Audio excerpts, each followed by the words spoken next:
right. I think we are about ready to get going here. So, looks like everything's doing good. Welcome to the Wednesday stream. So, yeah, as the title of the stream says, bees, bees! We are going to be working with bees today. So, I've got 3 populated skeps in my inventory. And that is what we're going to be working on. So we're out at the remote farming area, and we're going to try to get an area set up out here, and I'm not sure where to put the bees. So, yeah, so for anyone that was a little disappointed, myself included, that there was no live stream on Sunday, it's because I had some infrastructure issues. Router was not behaving properly, couldn't get a connection to my computer. So yeah, things weren't real good. And what on earth is going on? My lips look like I'm wearing lipstick or something. What on earth is going on there? It's like really, really bright. I think I want to try to correct that. Let me go to properties. Okay, so configure, and I think we just need to, oh, and I've got a little bit of fuzziness in my green screen too. So let's see if we can kind of get this just a tiny bit straightened out. Whoa, that makes it a lot worse. Do.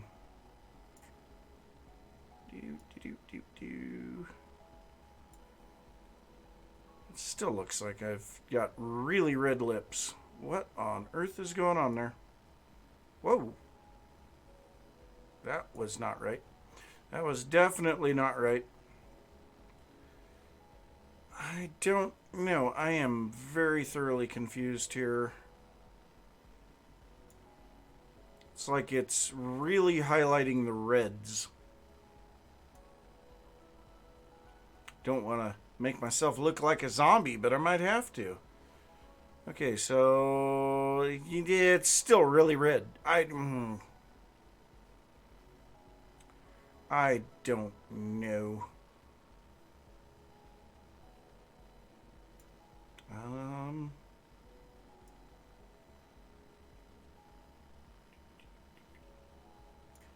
Yeah, it is so touchy here.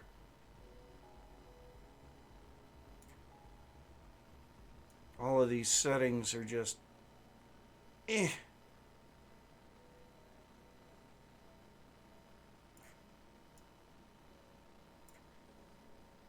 Yeah, it's a little better.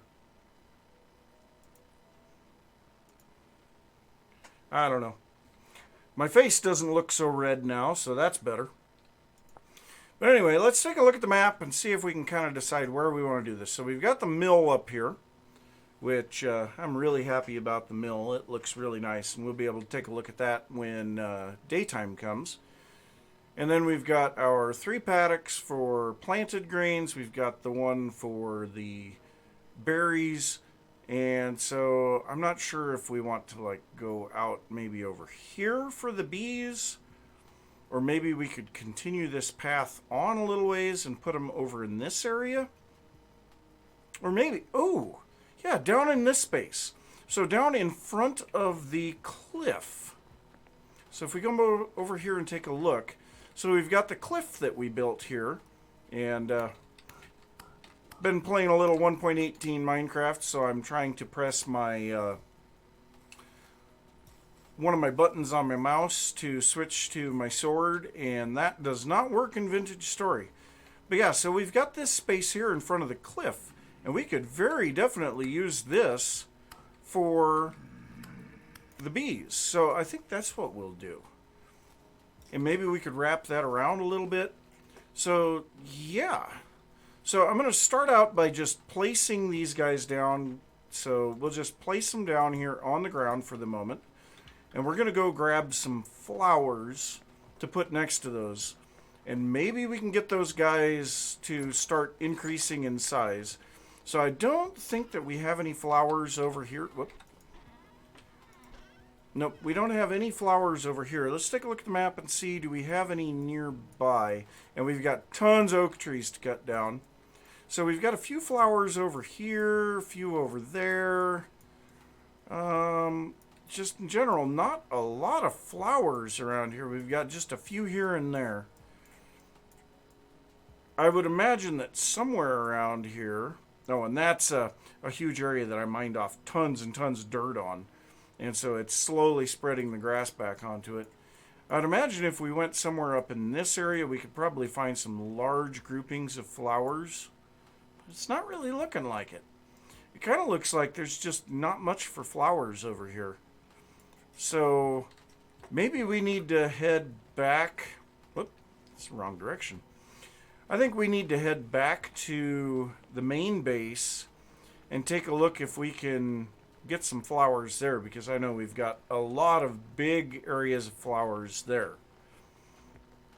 So one thing that I am doing a little different on this live stream versus a lot of the others is I'm actually watching my internet usage on the network and trying to get an idea of what I can do. And it actually looks like I could up the quality of the stream a little, assuming that my computer could handle it. Now, unfortunately, my computer is getting old, and it's not nearly as good as it used to be, specifically because my 1080 graphics card took a dump on me some time ago. But, yeah, I mean, also I am hosting a Minecraft server on this computer at the moment, too. So, you know, if a bunch of people log on, that could really mess things up as well. But I'm pretty sure we have a whole bunch of flowers. And, oh my god, we have so many pigs. I might have to turn those sounds down if I can. But I'm pretty sure we have a whole bunch of flowers up here. So, yeah, we've got a whole bunch of the golden poppies. A little bit of cow parsley. Oh, I might need to put these back on my bars so that I can actually get those in place. Okay, so we've got a few lupins, some forget-me-nots. I'm going to keep the forget-me-nots out. Cow parsley, catmint, very definitely. Wild daisies. That one is miscellaneous stuff. That is cattails and such. Some orange mallow and some cornflowers. I think that should be a great deal plenty of flowers. So... yeah, I think that'll be enough. And I don't know, we could potentially, you know what? We're going to grab a bunch of the aged wood planks as well, because I think I'm going to put the skeps on top of there. Also, we have a little bit of inventory space, so we are going to go out to where the bees are located out here and grab a couple of the empty skeps that are there as well. Because I don't think the bees will swarm unless you have the area loaded.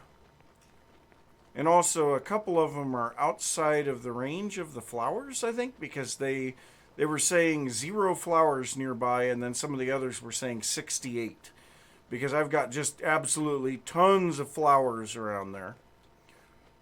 But yeah, let's get over here and grab some of those empty skeps, and we can take those with us. Because now that we have some populated skeps over there, we shouldn't really have to worry about anything else.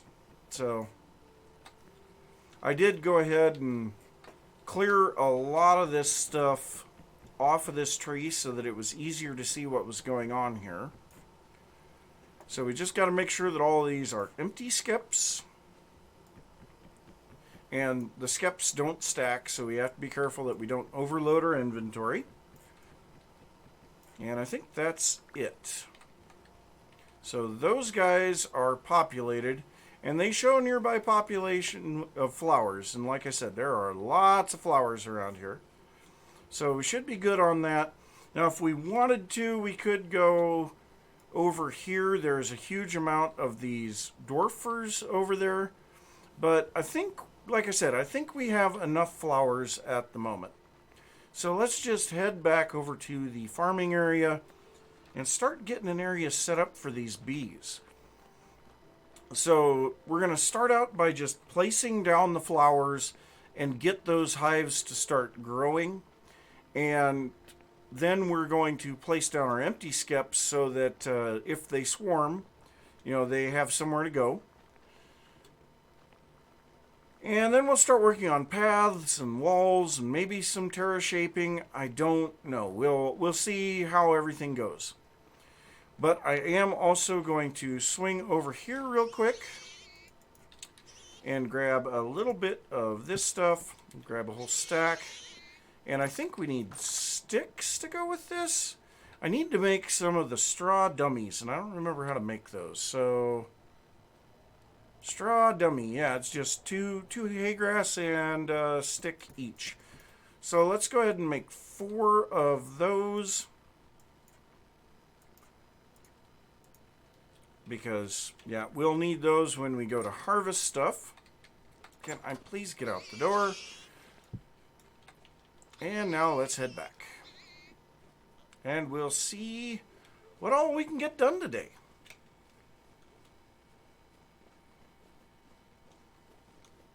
My neck has been bothering me. Kind of a little bit sad about that. Now, I will say that there is going to be coming up here between Christmas and New Year's, I am going to be gone. And so there will be no videos, no live streams, nothing for a bit over a week. So, going to be taking a vacation to Arizona and enjoying myself in the nice warm weather that they have down there in comparison to what I'm used to up here in the central U.S. Visiting family down there and things like that. So, yeah, I'm really looking forward to that. But yes, the mill. Really liking the way that looks. I think that looks really nice. It would be nice to have another set of windows higher up. But like I said in the video, it just didn't quite work properly because of the way that the chiseling was. But don't expect me to be doing heavy amounts of chiseling like that. That is, I don't want to be doing that a lot. But I think we are going to probably be bringing the path around there and just bring it right down along the edge of this. So everything out in this area basically is fair game for flowers and skeps. And we'll probably be removing all of the grass as well. So we're just going to start randomly placing flowers down here, trying to get a decent distribution of the flowers. We don't want them to be really clumped together. Valen, hey, how's it going? Welcome, Raiders! That is awesome. Thank you, thank you, thank you. So, yes, just getting some stuff done with the bees. So,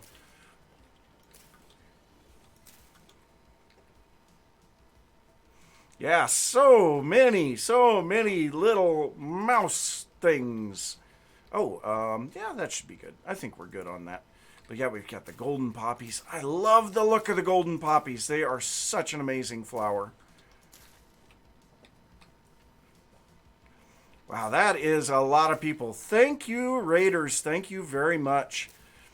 Of course, I don't have any of the fancy stuff that Valen does, so unfortunately, that there's no notifications up on screen or anything like that.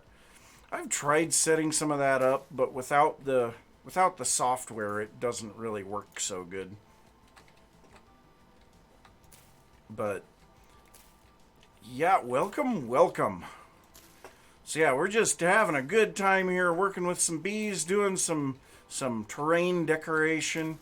We're going to be definitely placing a lot of skeps around here. I've got 3 populated skeps here that I brought over from where I have my bees, and then I've got a whole bunch of empty skeps in my inventory, and I'm really hoping this will look good. But yeah, I was just commenting on the mill, and I think the mill is looking amazing here. Let's just take a look at it here up closer. And yeah, that is nice. I like that a lot. Now, I did have a request from someone to check and see if actually having blocks behind the blades makes a difference. Seems like that's working pretty good, but yeah, it's I don't know. It's not powering anything at the moment either. So if we click on the mill, I don't know why it does that. It kills it for a second and then it starts turning again. So let's see with it. Yeah, it's doing pretty good. It is doing pretty good. I can't say anything bad about that. So yeah, we'll go ahead and turn that back off though. But yeah, so we have these. Let's go ahead. I'm going to need to place down a chest or two for all of this stuff. Really looking forward to, I heard that we're going to be getting double chests in 1.16. I am really looking forward to that. That will be just awesome. You know, if that is true, I really want to see that. But let's go ahead and get a couple of empty spots here so that we can move our skeps around. Yes, 116. Really looking forward to 116. Welcome, Kashka. It's good to see you. Wow, that was just so many people. I could not keep track of all of them.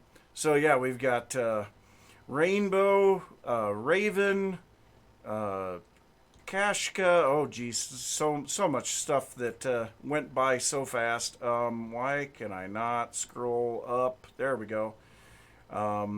Bacon Queen. Yep. I'm not sure how to say that. Is it Nobigit? Nobigit? I don't know. Rowan. Dionyse. Yeah, I'm horrible with names. Oh yeah, I'm not looking forward to the bears either. That is not something that I'm really looking forward to. I remember bears in oh geez, words just totally out of the head. Terra Firmacraft. The bears in Terra Firmacraft, they were such a pain to deal with. Never really liked them. But I mean, that's to each their own. I mean, you gotta deal with it when it's part of the game. So let's go ahead and get some skeps placed out here, though. So hopefully these will recognize all the flowers around them and they'll start growing in population. Well, in the drifters throwing rocks, I'm actually looking forward to that one because that gives me a chance to try to find ways around it. You know, I think that's going to be cool. Now, one thing that I am kind of curious to find out on the drifters throwing rocks is if, you know, when we throw rocks, you can still go out and pick them up sometimes. And I'm wondering if that will be the case with them too.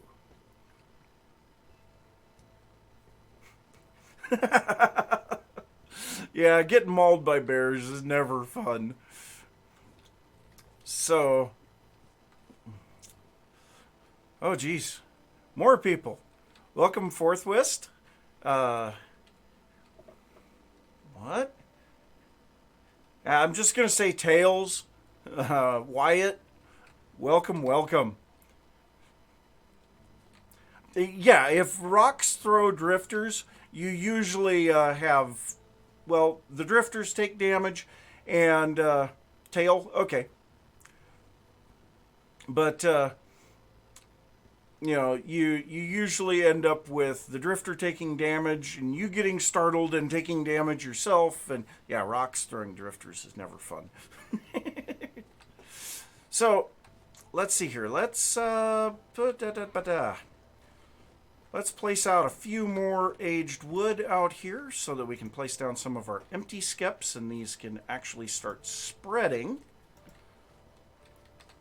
And yeah, I'm just kind of going for a random placement, not trying to really make anything look like it's organized in any fashion. And then we will grab our empty skeps here, and you know what, we're not going to be moving skeps anymore, so let's go ahead and grab our bags back. Now that's an interesting question. That'll be fun to find out. Now, I'm just glad that you guys can't summon like hyenas and stuff. What that is not a skep. I'm just glad you guys can't summon hyenas and stuff on me like you can on Valen. You know, that would not be overly fun. Even though I did kind of get a kick out of watching him trying to deal with them. So, yeah, I'm kind of liking that a little. So let's go ahead and throw some straw dummies around here so that the bees have some targets when we break the skeps later on. Oh, excuse me. Oh. But I mean, it is kind of nice to have that interaction with the viewers. There are times that I wish that I had more of the interactive stuff for the viewers because, you know, chatting is good and all, getting a response is good, but you know, actually being able to interact with the game, I think that's pretty cool. And I know that I could probably get it set up, but at the same time, I don't know if I want to deal with that.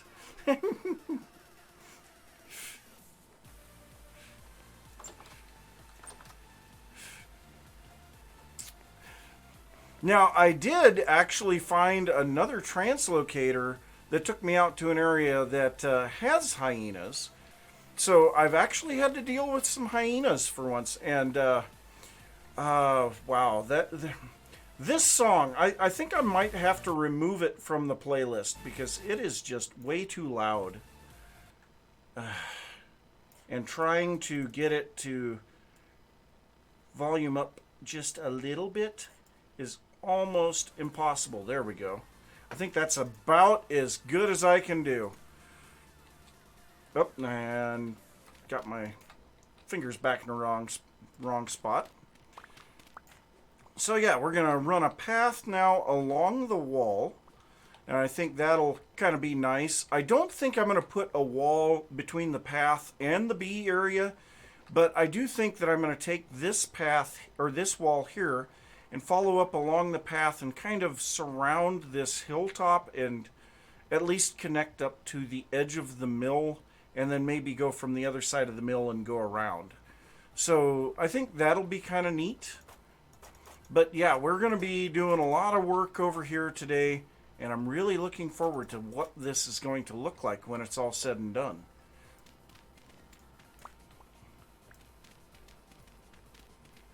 So yeah, I hope everybody's having a good day. You know, that's always something that I like to ask is if you're doing good. You know, I'm usually doing pretty good. I try not to complain because it really doesn't do a lot of good when I do. So, and that doesn't look right. So we'll go ahead and swap that out for a path. And then this doesn't feel right. But yeah, we definitely needed to get some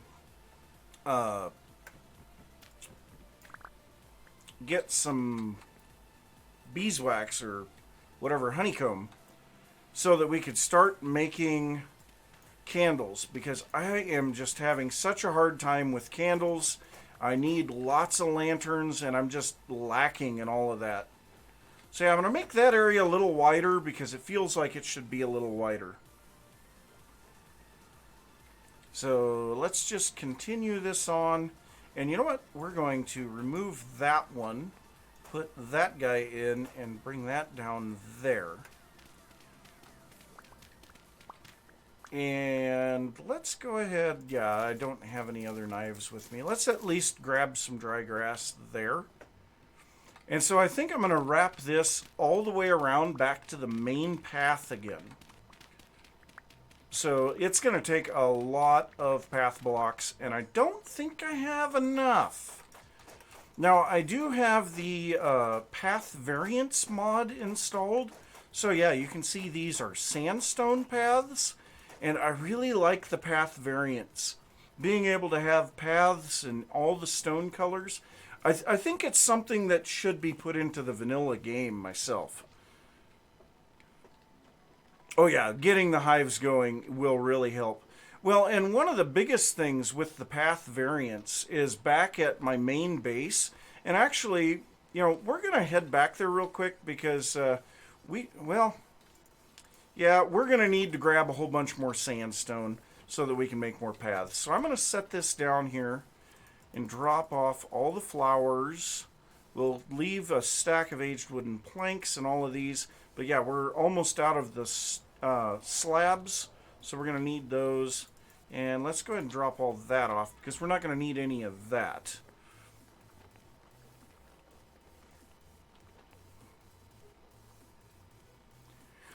So actually what I'm figuring on doing, so that's a good point, raccoons with the bees. So I will be going through here and removing all of the grass that's in here. And then, yeah, I will have to wall this area off. Darn it. Yeah, that's a good point. But yeah, so I'm going to just remove all the grass and make sure that the raccoons can't get in there. And that's how I've dealt with like the hares on the farmland as well. Oh, that's fine. I am more than happy to address questions that are brought up, and that helps me think about things because I had totally blanked out the fact that raccoons would be a problem. So I'm actually glad that you mentioned it. Thank you very much. But yeah, so this is all sandstone path here, and then I've got this area here that's granite path, and that's just because that's what I had on me when I built this. But yeah, the fences are really cool. I'm kind of going for the style of builds that I'm going for is like a late 19th century England look. And so you'll really see that here in the main base. But yeah, so if we pop over here, we can see, so this is an area of basalt sitting on top of bauxite and then granite. So granite stone paths made sense here. But then as we get closer to the base, I decided I was going to use bauxite paths in the base. And so I needed to transition from the bauxite to the granite. And so a little bit of sandstone to give just a light yellow, and then a little bit of claystone to get a darker brown, and then the bauxite for the little bit of orange. And so I think that looks really cool, the way that you can blend the paths with that paths variant. And so you can get that color gradient without having to mess around with things like cobblestone and muddy gravel and stuff like that, which causes you to lose your speed boost. Oh yeah, the building is nice. So if we look at that, obviously I'm planning out for another one to be right here. And so I'm kind of going for a look like row houses. And then like this over here is my bakery right now. And so, next to it, I'm going to be putting a pottery shop over here. And that'll be my next building project, is the pottery shop. And, yeah, just been working on getting all of this slowly put together. Oh, and there's a carcass there. But yeah, I try to do a little bit of interior decorating, try to make it look good. And then I try to make it useful too. So like out here, I have a little area to put... Oh, excuse me. I am going to grab a cough drop.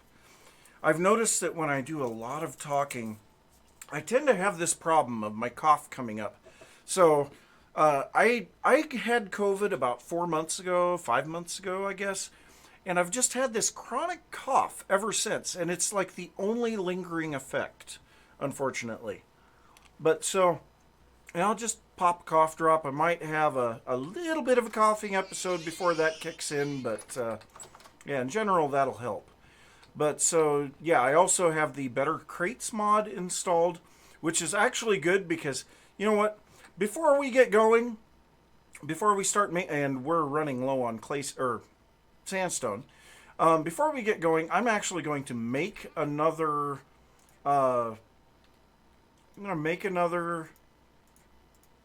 crate because I have actually run out of space for temporal gears. of all things, I have run out of space for temporal gears. So let's go ahead and make ourselves a crate here. So that takes a linen, planks, chest. There we go. So we're going to place down a crate, and I don't know if this will, how many that'll actually be able to hold. Oh yeah, I love the better crates. But yeah, we have a full chest there, a full chest there, and then I've got another one over here. So I am definitely running out of space for the temporal gears. So I'm going to just go ahead and, oh, whoops, I forget about that. Okay, there we go. Let's go ahead and get them all in here. Nope, nope, nope, nope. Oh, it's only going to hold 32. Oof. Well, you know what? Copper upgrade time! Yep. It is time for a copper upgrade. So, yeah, this is very much a temporary deal up here. So I just set up a mill here with my Helve hammer up top. And so I've got all of my ingots and everything up here. But we'll grab 4 copper ingots. And we'll go make ourselves a copper crate upgrade. Yep. Yeah, it seems like if you are harvesting the drifters, you're just going to end up with tons and tons of gears.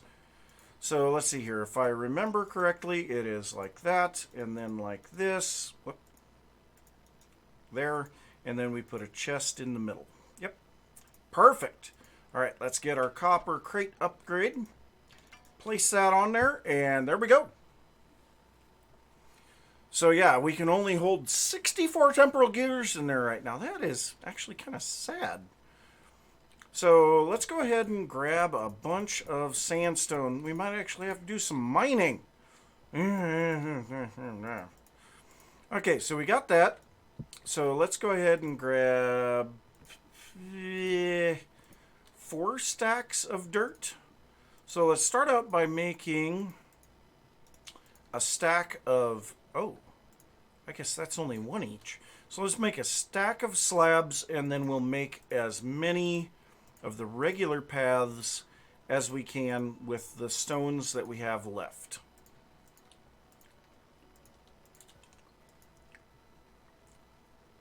Oh, there's a trader that'll buy them. I've never actually seen a trader that buys the temporal gears. What kind of trader is that? I would imagine it's probably like a treasure hunter or something like that.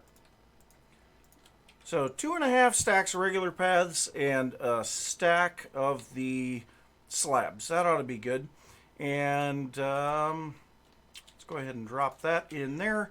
And oh, we have an empty skep in there. No, that's a filled beanade. We don't want to mess with that. No, no, no, no, no, no. And then I'm going to grab this flint knife so that we can not be wasting our iron knife on harvesting grass.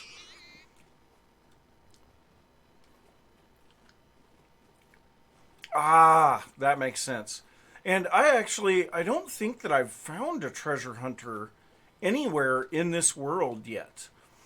I have found, actually, no, let's take a look here. I may have treasure hunters out here. What are these guys? These are treasure hunters. So both of these guys. So this guy's a treasure hunter and that guy's a treasure hunter. So I would just have to periodically go out there and check and see. And I am getting a path laid out over to that area. We can kind of see it here. So that's the main path leading through the world. And I've gotten it over about to here, I think.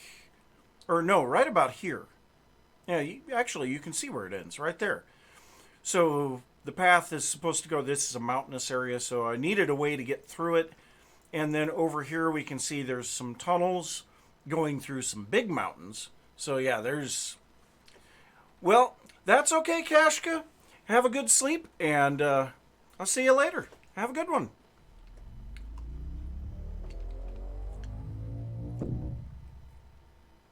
Yep. So actually, if you look at traders, typically it'll say how long it'll be before they get new stock. and they'll just, I think it's just randomly they select a slot or multiple slots, and it gets a random new trade based on their which type of trader they are. So yeah, that's actually, I did not know that those guys would trade them. So that's good. I'll have to take a look at that, and maybe we could go out there a little later and see. But okay, so we have all of that, and we're going to need... Oh, you know what? I don't think we have any gates out here. Oh, well, we have boards. So that's fine. We have boards. So let's go ahead and make some gates as well. And now the gates, I believe, is... No, gates are sticks on the outside and boards in the middle.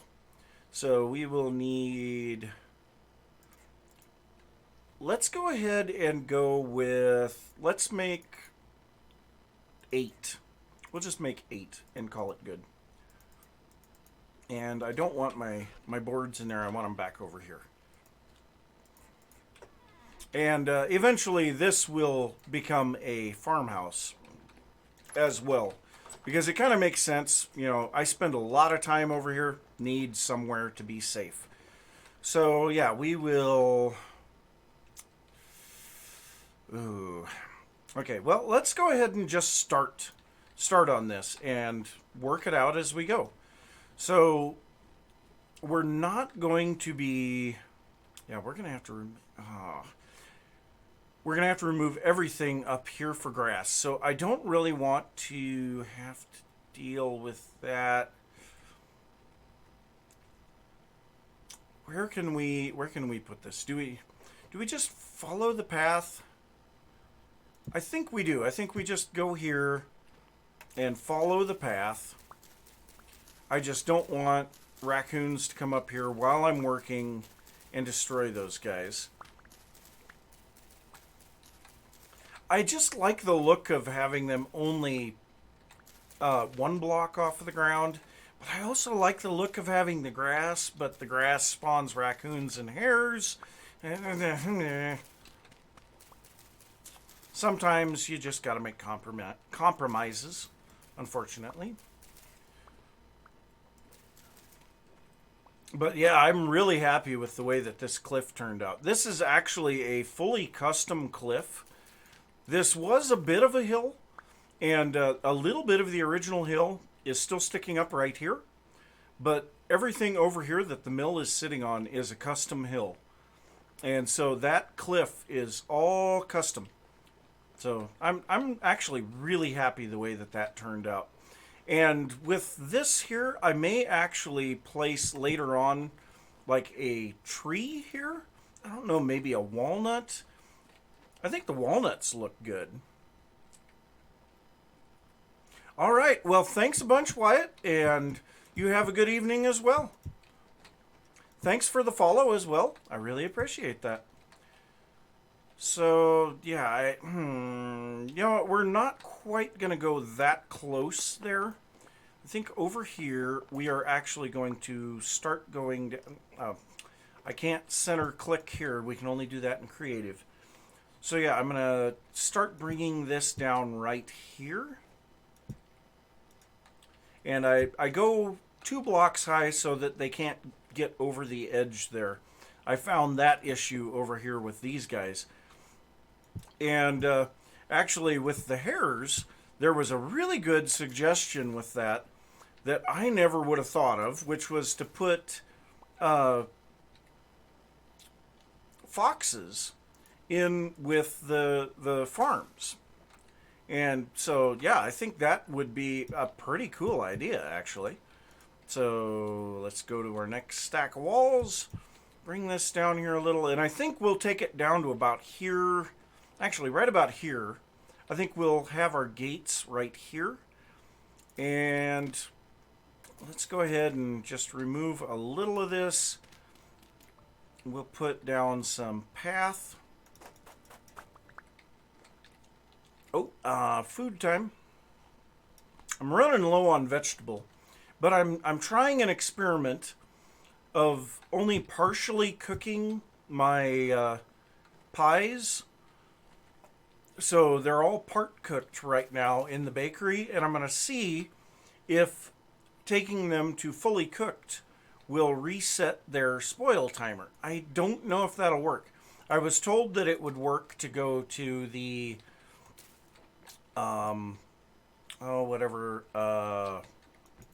charred, but I have no idea if it'll work as far as just going to from part cooked to actually fully cooked. So that's my experiment with them, and we'll see how it goes. And I might actually have to do some of that later on here. So we need to go here, and then this one will go there. And unfortunately that will allow them in, so we've got to go like that. So that should keep any raccoons out. Then we'll come over here, put down some gates. I don't know that I like those opening out. If I place them from the other side, will they face the other direction when I open it? Will this open the other direction so that it opens it? Nope. They open out no matter what. I don't like that. Well, I guess. Like I said, you gotta make compromises sometimes, unfortunately. So, alright, well, let's get in here and remove all of the grass, at least.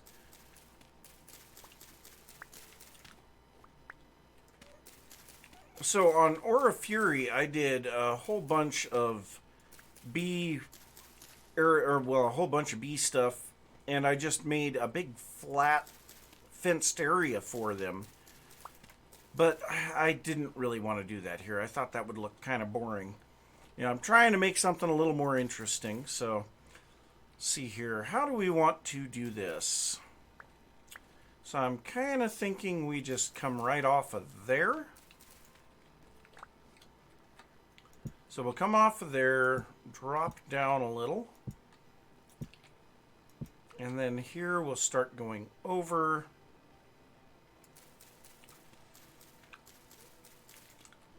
And maybe we could put a couple of skeps up here as well later on. Because this is going to look really bare without the grass, so putting some flowers up there would be really good to help with the appearance. So the other thing is this will help keeping drifters out, so that's always a good thing. So we need to check on the outside, make sure that there's nowhere that they can get by this wall. Doesn't look like it. So, yeah, now at this point, we need to just continue. Yep. So much for that knife.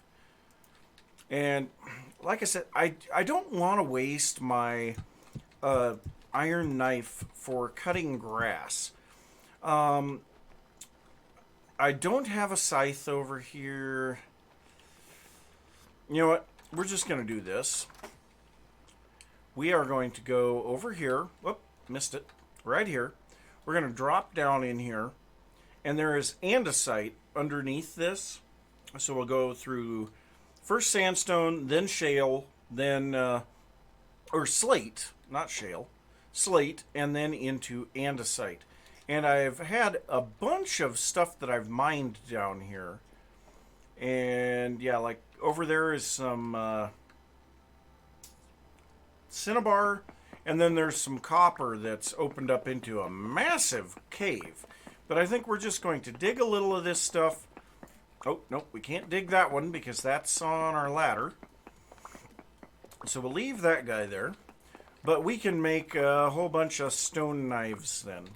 So 39, we'll just grab a little bit more. Just why not?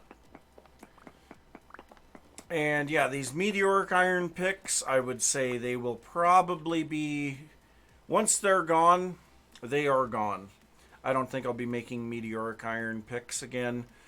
I want to keep the meteoric iron for swords right now until I get steel. So I'll be dropping back to iron pretty soon. And you know what? While I'm thinking about it, let me just check and see here. So, all right, just had to look at something there, and I got Why? Okay, that works.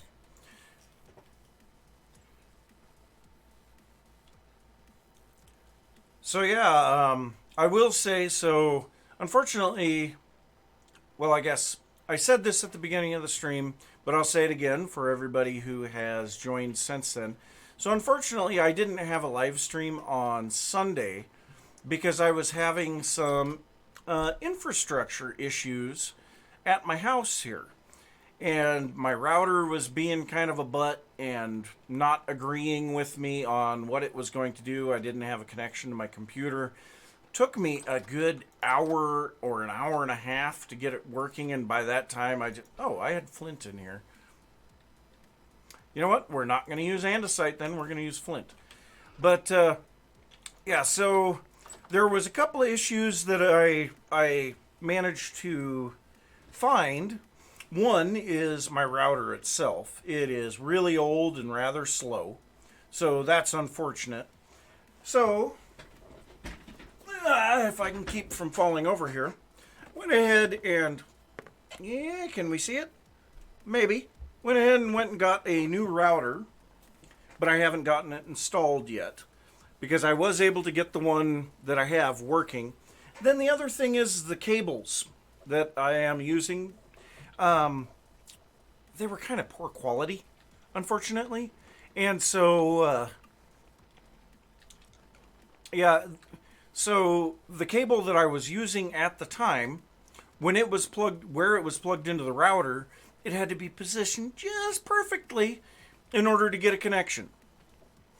And so then I switched to a different cable, and it was just, I mean, like a hair too short.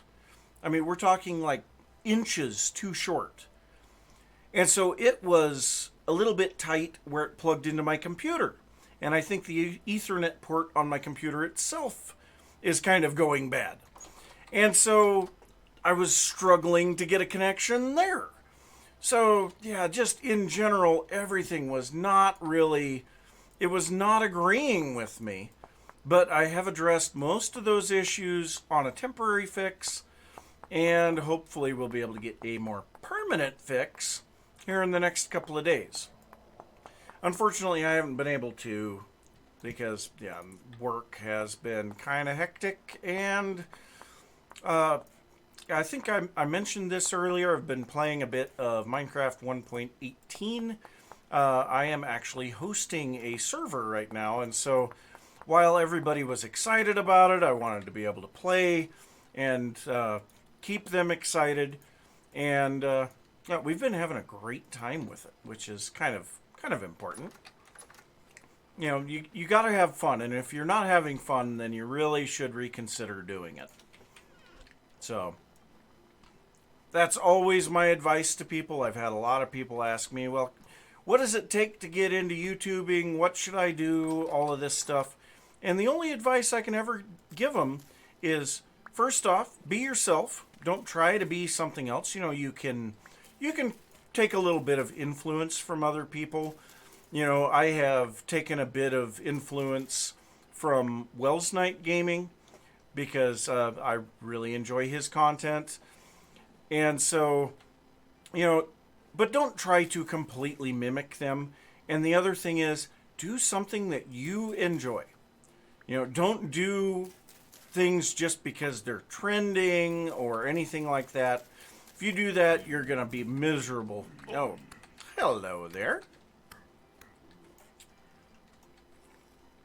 You know, that's always my response is do something that you love. If you're having fun, your viewers will have fun, and they'll want to watch. So that's what I try to do. And I have to say, I'm having a great time in this world. You know, it is so nice to see how it's been evolving. And getting feedback from everybody, that is great too. Now, I know a lot of you guys are probably not going to be subscribed to my YouTube channel, and I would say go ahead and head over there and check that out, because I do upload a lot of edited videos to YouTube as well as the live streaming here on Twitch. And I also have a second channel that is where I put the live stream replays. So I'm not going to put those plugs myself, but yeah, in general, those are the things that I'd like to say on that. And I feel like we need to put a bit of dirt there, because that just doesn't look right otherwise. And we are going to run out of andesite walls here in just a moment. Let's take a look at the map real quick. Just real quick.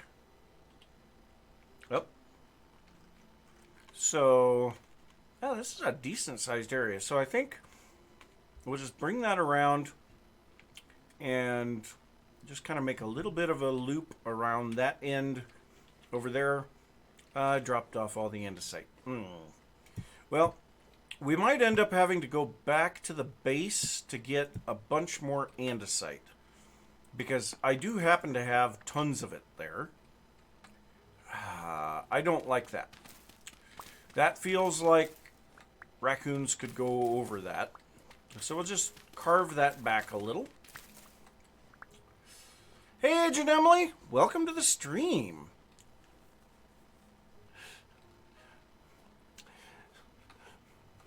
Yeah, and I'm really glad that you are. I've always appreciated your input and all the help that you've given on various things.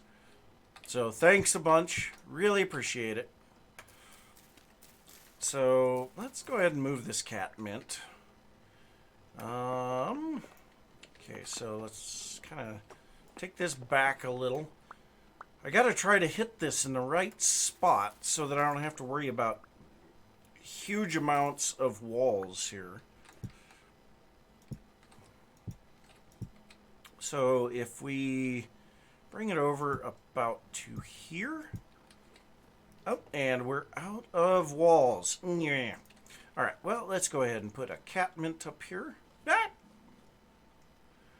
That's a cliff. And the thing is that's a cliff that I built. Alright, so we need more walls. And we did go and mine a little bit of andesite. We might have enough.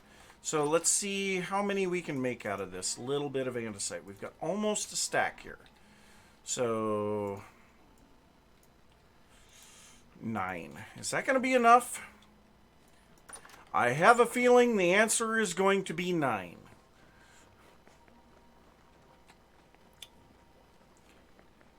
It might be. It might be enough. Okay, so we need to go there, there, and there. We have 3 left. Perfect. All right, so the B area is now officially secure, I believe. There shouldn't be anywhere that raccoons can get in there now. So yeah, like I said, I think we're going to plant a tree up here, because that feels like it would be a good thing. And maybe, maybe we should plant some green spire up here. Yeah. Let's go, because we're going to need a whole bunch more of these andesite drywalls. So let's head back to the base real quick, and let's get some green spire seeds and a bunch more of the andesite walls. I think that's gonna be awesome if we have like some green spire up there. Oh, I'm really looking forward to this. Of course, it's gonna take a long time for those guys to grow. I don't know how long they take. I want to say oak takes about 8 days from seed to tree, or maybe it's 11. I don't remember. But yeah, we definitely I want to try some green spire up there. And then, what else could we put over there? I think we just need more flowers. So we'll need more flowers. We'll also need, yeah, that's another thing that we'll need. We'll need to make some more skeps. So let's get the supplies to make more skeps, the green spire seeds, and oh my god, those guys are loud. I'm going to keep the livestock on this side of the translocator, so... But let's see here. So those are bolts. We only have 2. Ooh. Where did I get the green spire? I want to say that was down, clear down here somewhere. I want to say it was in this area. Somewhere around here. And I don't have that trader marked. Got a meteor there. Another meteor there. I'm not heading down there. That's probably a cave. But maybe we could go through to this one. We might be able to find some green spire over here. So this is a savanna area with giant oaks.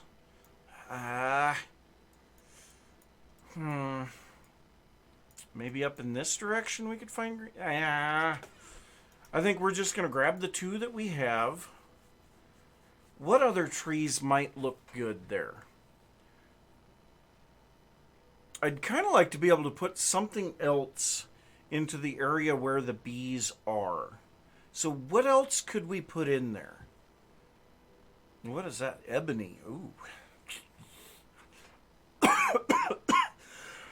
We're definitely going to need to be planting some of that sometime. And then we've got the purple heart, which actually we have some purple heart out by the farm area that needs to be harvested. So, who knows? We might do that later. I don't know. We'll see. But we could potentially... Ooh, let's just put down some bamboo shoots. That will add a little bit of visual interest, and it makes sense to have bamboo shoots in that area. And maybe we could put... Maybe we could put like a brown bamboo sapling, like down in the very bottom. That's going to make a fairly large area of bamboo, but it could give a little bit of interest. And you know what? Let's take a green one too. We'll just see what we can do with that. I'm going to drop these guys off over here. All right, so then we need to make, yeah, and I've got over 9,000 andesite stone. So I was not worried at all about running out of stone for walls. It's just I didn't have any with me. So that's enough for one recipe, one stack of recipes. So 1, 2, 3, 4, 5, 6. So there we go. Two sets of recipes. And I think we get 2 each, don't we? I don't remember. No, just 1 each. Ooh. Yeah, these dry stone walls, they take a lot of stone. But that's fine. As you can see, we had tons. Of course, andesite is also a major building material here in the base. So I use andesite stone bricks, andesite cobble, all kinds of stuff. So, and then I should be using some andesite paths out on the other side of the translocator. So we've got our paths, we've got seed or saplings, we've got seeds, we've got shoots, ferns. So we could...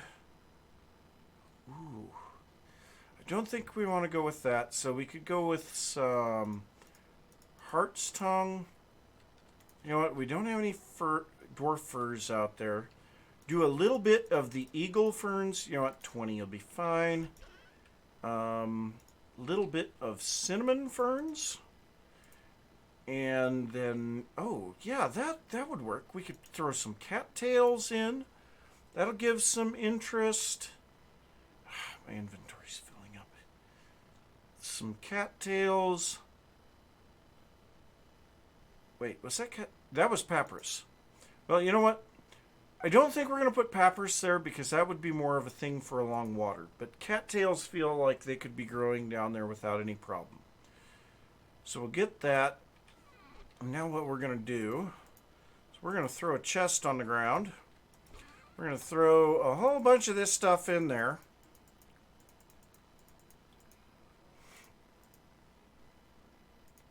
And there we go.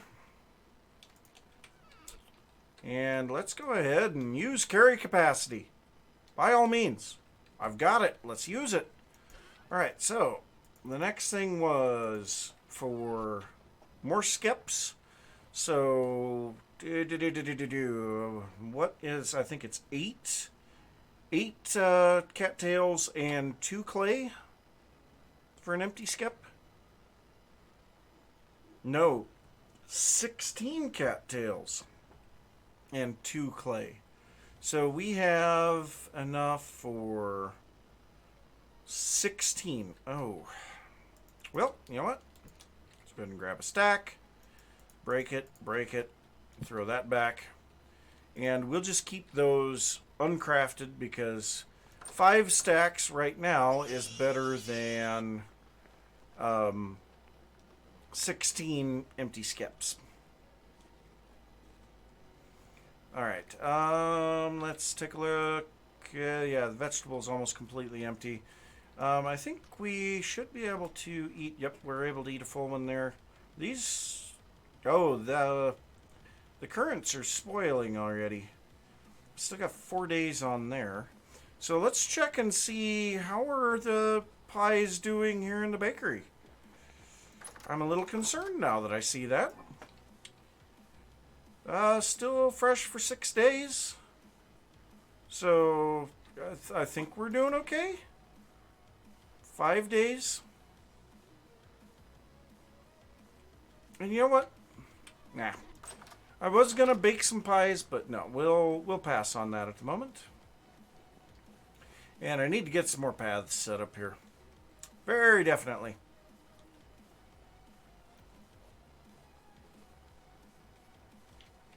Also gonna have to do a lot of filling of all of these little ponds. And you know what? I haven't had a drink. Been streaming for over an hour, so just got a Mountain Dew tonight. Probably not the best thing in the world for my throat, but could be worse.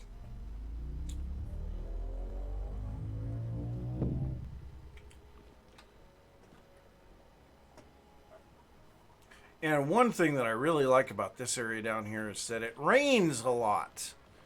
It's really warm, so we can have farms year-round, and it rains a lot. So, you know, we don't have to worry about using the watering can, and we don't have to worry about really preservation of food. It's just making sure that we have food. So, yeah. It would be really nice if we could put some of these fern trees over there. But unfortunately, that is not something that we can move. Makes me sad.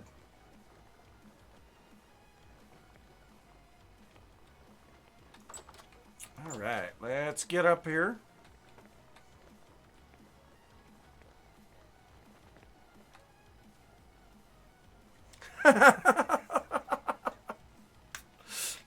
That's an interesting one. I don't think I've ever heard that one before. But yeah. Like I said, this is just after effects of COVID from quite some time ago already. We can get over this, but other things can't. So, let's go ahead and get our chest. Start grabbing some stuff. We know we want the green spire. So I think I'm going to plant one right there. So 3 days to seed, or to sapling. And then I think I'm going to plant one right there. And if I don't like the way that they look, hey, maybe we'll get more saplings or seeds later. Okay, so now let's go ahead and grab some of this other stuff. And actually, we should have inventory space for just about all of it. Let's throw the walls over there. Oh, I should have dropped off those. Okay, so we don't need the walls at this second. So let's go ahead and get around here and throw in some decorations. I feel like an eagle fern there. Those kind of blend in with the background. But let's throw some eagle ferns around here. That'll kind of fill in the voids, make it look a little more interesting, since we can't have grass. At least I don't think the ferns... Do the ferns spawn raccoons and hares? I would be really interested to know that. Because I would hate to be placing all of these only to have them spawn raccoons.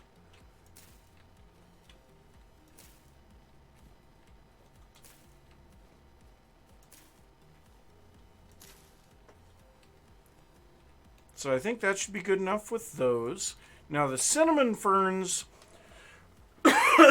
I feel like I want to be rather sparing with the cinnamon ferns. Because they're quite a bit bigger. So yeah, if we put one there, maybe one right here. Oh, that's one of those. I like those. And actually the cinnamon ferns grow naturally in this area. So it kind of makes sense to have them here. And maybe we'll put one there. And let's get up on top and put in a couple more. This area is looking really amazing. I like it a lot. And oh, we got one of those lag spikes. One there. And for now, I think that's going to be it for the cinnamon ferns. And let's go over to the heart's tongue. And these are nice little guys. So we can afford to put them quite a bit heavier.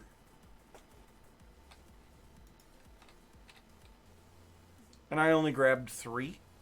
Really? Why? So now we've got some dwarfers. So we'll go ahead and put that in here. Get a little bit of color. Man, I did not grab much in the way of stuff, did I? So let's get out of here and grab some flowers. So... we'll get some additional flowers up on the edge there. And looks like we're going to need to... let's go ahead and move that guy. Feels like he is in a bad spot. Let's go ahead and move a little of this stuff in there.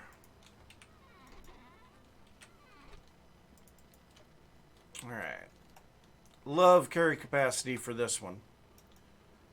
Just a quick move of the chest, and now everything's over here.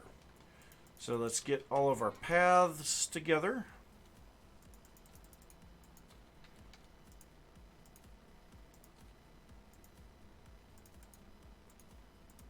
There we go. So we've got a fair amount of path. And was that lightning that I just heard? I think it was.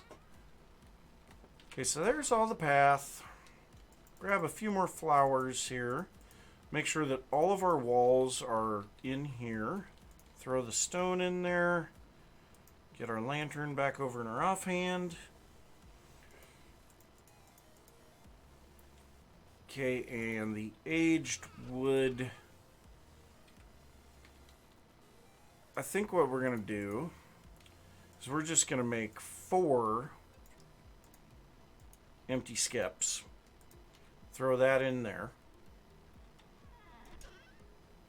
I brought half as much clay as I needed. Well, that's fine. That's fine. We can deal with that. Alright, so let's get some flowers in here and add a little bit more color. Maybe get some bamboo shoots. Which actually we didn't put in any lupins. So, you know what? Actually, I think we're going to put the lupins up here. Can I please get up? Thank you. Oh, nice big lupin there. So I think we're going to put the lupins over here. And you are small. I don't like you for that. Okay, there we go. So the catmint, we'll go ahead and put another one there. Need some of that purple up here. It makes it look so much nicer. Breaks up all the green. And you get too much green. Alright, so there's that. A little bit of cow parsley. Let's go ahead and put that up here. That'll kind of break this up a little bit more.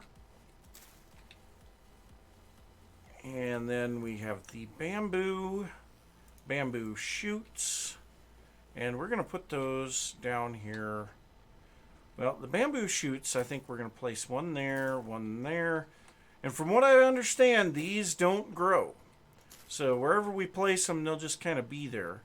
But then, like the bamboo itself, wherever we plant this, it's going to make a lot of bamboo around it. So we'll put one there, and maybe one there. And we'll see how that looks. We might have to prune those later on. I don't know. We'll see. And then finally we have some cattails. And I think put a cattail there, there, there. One behind one of our straw dummies. One there. This will just kind of make everything look a little more interesting. Yeah, we can hear drifters big time. They're down in caves underneath us. All right, so we got that. Let's go ahead and throw in a few more skeps out here, because at this point we are ready for them to be out here.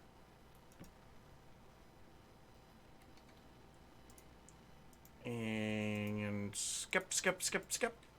All right. And it'll just take a little while for the bees to get spread over here. Just kind of trying to make it look a little bit natural. I like the way that it looks. So yeah, let's just kind of step back, take a look at this, and see what we think. And eat all of our rotten pies before they completely rot on us. Okay, so we have ladders over here. What am I doing? Let's grab some ladders and just kind of go up here. Really? Can't place them there. That makes me sad. I guess I can come over here.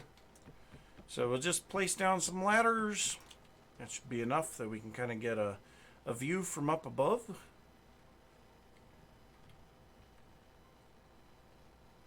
Yeah, that's looking pretty good. I am really liking that. Let's take a look at the mini map. Yes, very nice. So the farming area is starting to look even better. So now the next thing I feel like I want to do is to work on this path here. So we'll take this path, wrap it around this paddock here until we get over about to here. And then we're going to kind of go off this way and make room for another paddock of farmland here. So yeah, I think that's the next thing to work on. So let's get to it. And who knows, maybe we'll be able to see some of these bamboo or green spire grow by the time that we're done here. So let's go ahead and get some of this stuff out of our inventory. Flowers, ferns, cattails. We will need walls. We don't need the chest. We probably don't need those. We're going to put that over here in this one, because that's our supplies for the cattail, or for the skeps. Then we're going to grab all of our path. And we've got mist down here. That's pretty cool. But yeah, this is really, I really like it. And I didn't look to see 16 days. So yeah, we probably will not be seeing bamboo growing here tonight. So probably, I feel like, let's just go ahead and grab a knife. We're going to end up having to form this hill down quite a bit. I feel like we should have a scythe out here, but I don't have one even smithed at the moment. Kind of makes me sad. But flint knives are quick and easy, so I'm not overly concerned about it. And so then we will also be able to make additional farmland over here. Yeah, in general, we're looking for a large amount of farmland here to make this area look interesting. Doesn't necessarily mean it's all going to get used, but also it allows me to get tons of horsetail out of these farms every time that I go through and clean it up. Oh, there is rice there. Well, you know what? We have plenty of rice seeds. I don't think we need it.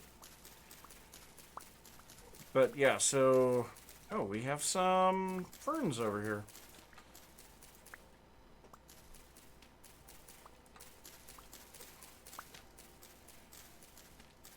And so we'll kind of try to work out where we're going to put this other farm paddock here in just a bit. Now these two, this one here and this one here, will take exactly 5 stacks of seeds to plant. And I don't know if we want to keep that as a thing, that we make all of the paddocks big enough for 5 stacks of seeds. Basically, it's just for the flax. You know, when I built the first one, I had 5 stacks, well, slightly less than 5 stacks of seeds. And it just happened to be a happy accident that it went to an even 5 stacks. So, I don't know. But this one here, I intentionally set up for 5 stacks. So, do we want to go around there and through? Or do we want to bring it up here and go over closer to the lakes? I almost feel like I would rather bring it over here and then kind of skirt the lakes over to the bridge. And that leaves a larger area over here. You guys got any thoughts on that? Should we bring it down through here? Or should we bring it around over here? I don't know. I'm just going to keep harvesting grass in the meantime because I know I'm going to need to.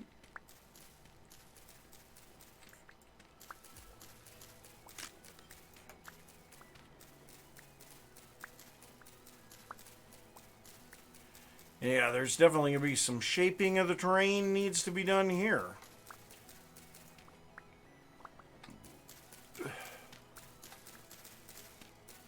That tasted like a cough drop and Mountain Dew. Not a good combination, to be honest.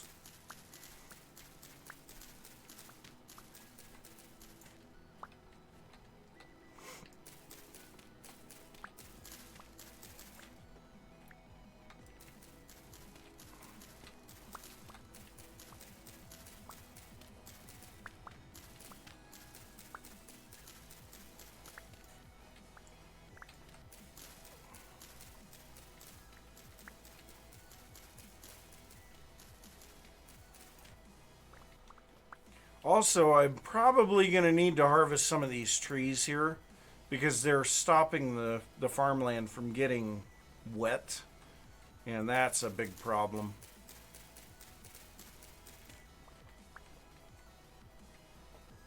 Okay, we've got 1 knife left.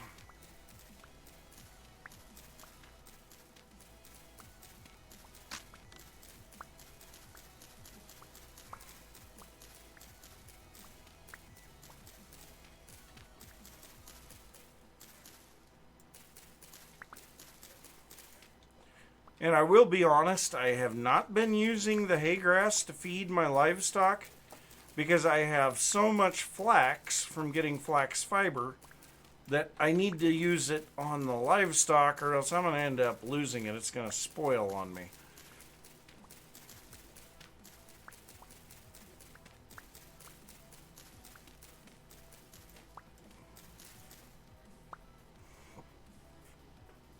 I also kind of feel like that path would make sense to take that way. So maybe it makes more sense anyway to bring it up here. Because then I could put like a bit of a crossroads here. Because, you know, there could be a potential of more stuff down here. Obviously we have some ruins over here. And we're definitely not going to be coming off the back side of the hill here with the path, because the back side of this hill is rather steep. So yeah, it would not be fun taking a path off of that. I saw that fern tree there, and for a second I thought it was an Enderman. And I'm like, when did Enderman get added to Vintage Story in my head? And yeah, that scared me.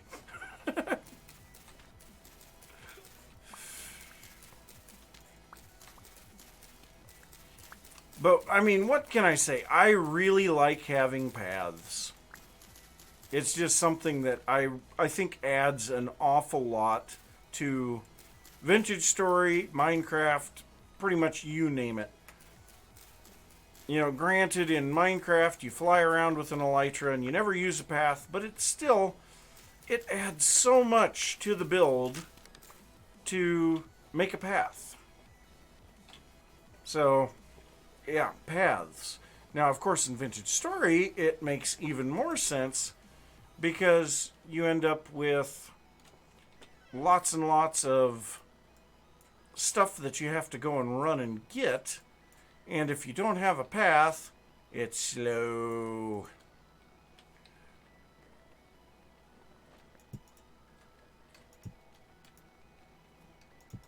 Whoop. I mean, I'll need a hoe, but that's not what I meant to make.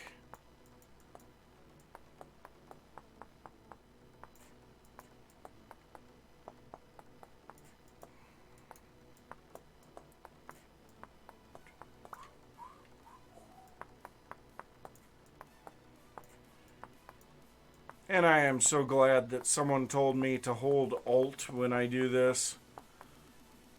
I don't even remember who that was. It was clear back towards the beginning of my Season 2 playthrough, and this is Season 4. And I've done Scalds of Vintara as well as Aura Fury since then.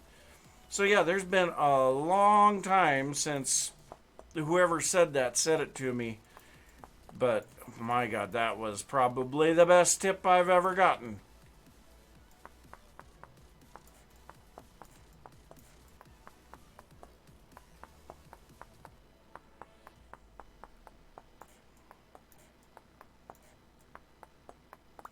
There we go. Alright, so, you know, on this hoe, we're going to turn it into a hoe, and then we're going to take it over and throw it on the tool racks over here, so that the next time, and yeah, we do have a scythe. Hey, we have a scythe. Alright, well, we'll just drop off these knife blades here, because I mean speed is more important than anything at the moment. So 6 knife blades. And we don't need the sticks. Oh, we do need a knife, though.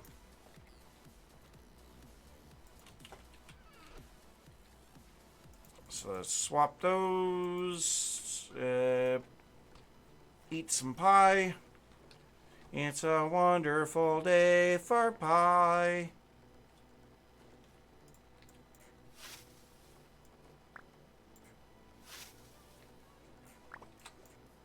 Ah, so much faster.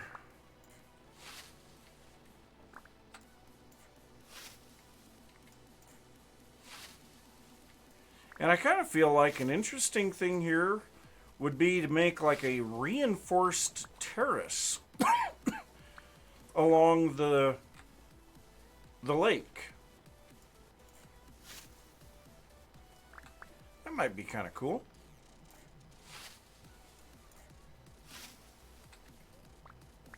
Now, this area is definitely going to have to be dug down just a bit.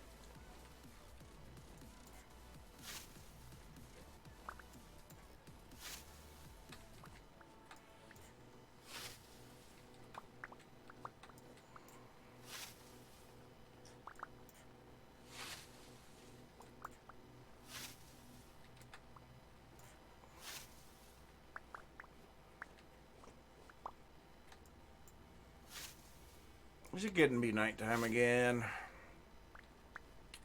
Yep, it is. Unfortunately.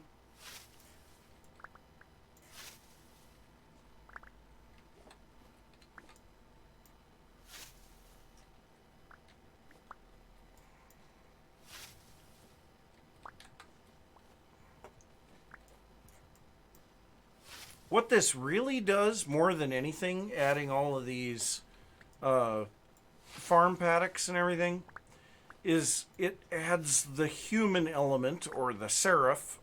This is Vintage Story. It adds the serif element to the world. Makes it feel like there are people here rather than just me.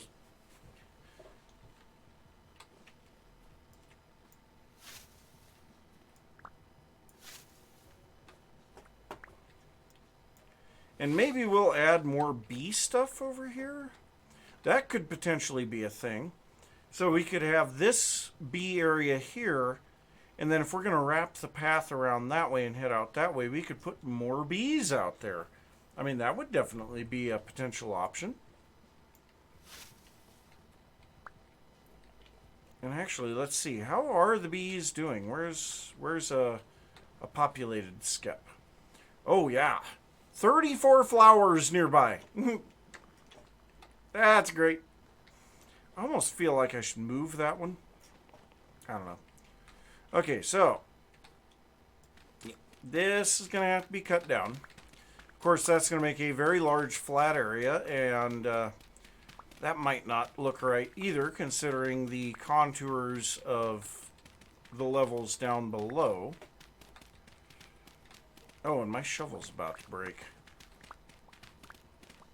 We might end up having to do some smithing. Some smithing, some baking, a whole bunch of stuff.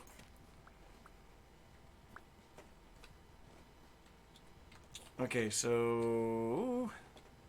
Alright, so this is going that way. This actually doesn't quite feel right. So let's go ahead and take this out a little bit more.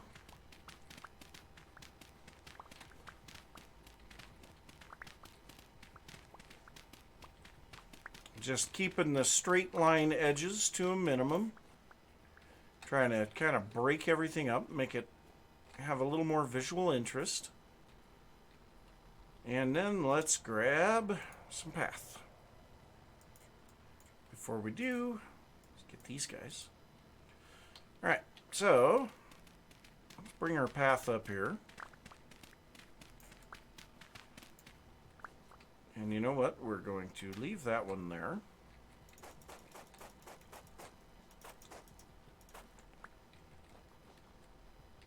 I want to be there. We're going to make this a bit more of a gradual up into the area. Okay, so we'll show that the path is heading that way. And then, of course, at the crossroad, it'll have to get a little bit bigger.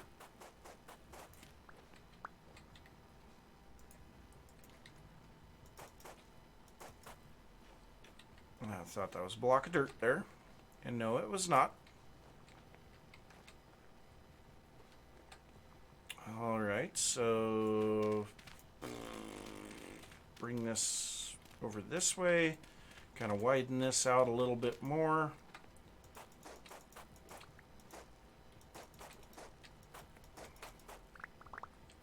Grab all of the dirt. So that kind of feels like it would be... Yeah, it still doesn't quite feel right. Let's go ahead and widen this out just a touch. So then as you come up here, it feels like that would be the proper place for that to go.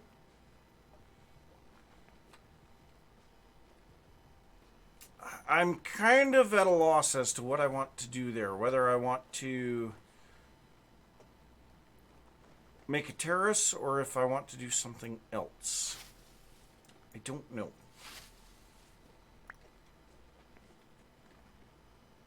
But one thing that I can definitely do is go grab a pair of shears and prune out all of these little bushes. The bushes.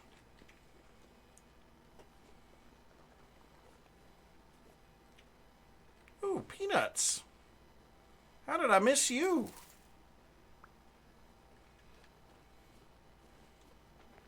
That's a good question. Nope, wrong one. Pretty sure that one's got the... Yep, that one's got the peanuts in it. Okay, so...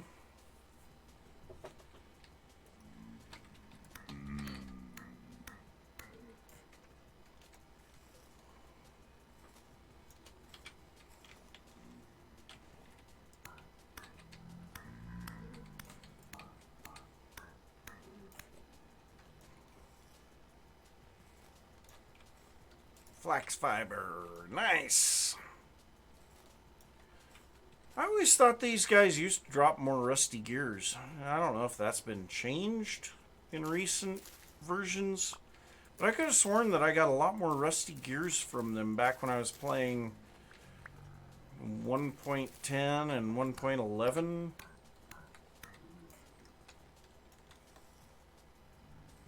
I hardly ever get rusty gears from drifters now.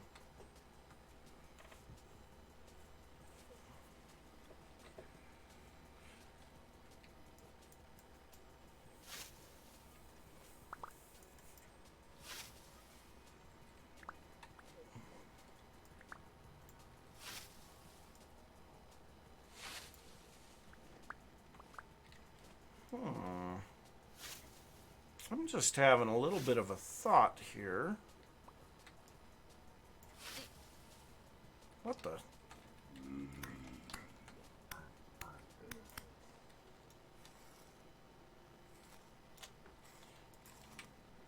I'm debating we could potentially put, like, you know, we have that hill there, and we could have this be just a little draw between the hills, and then have this go back up again, because we have over here a little bit of a higher hill as well. Logically, that could make sense. It could. I don't know. I'm just throwing ideas around at the moment. Man, these drifters. Come here, boyos. Oh, look at all the drifters.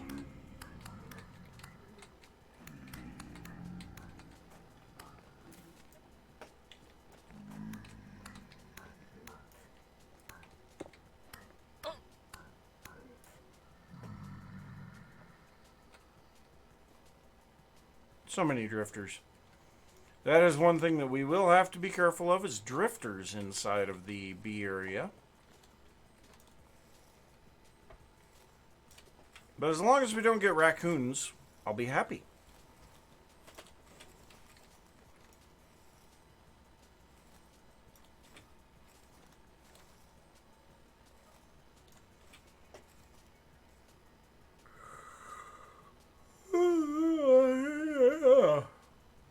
Oh, come on. It's not even 8 o'clock yet. What am I having that problem for?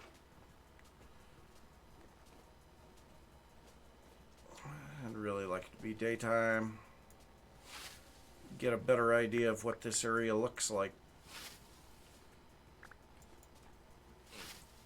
Thankfully, the days are getting longer because it is spring now.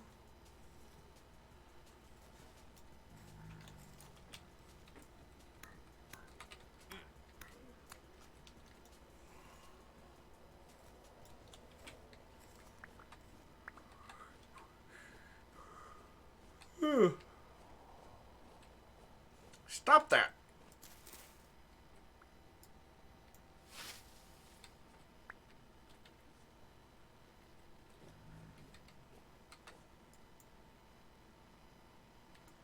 Really? Oh.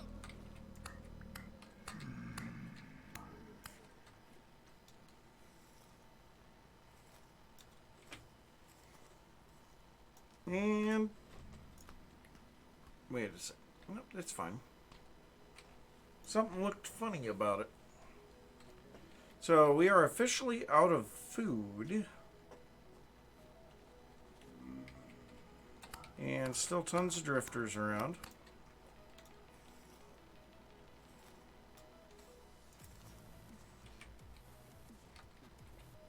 They just keep coming.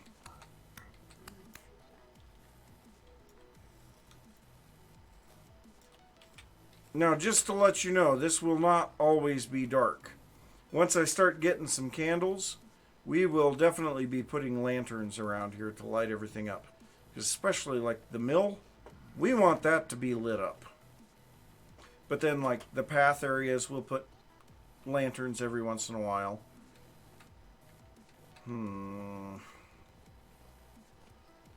Just not able to visualize this right now. It's too dark.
Gosh, that does so much damage to my sword. Hey, Andy Days. Welcome, welcome, welcome.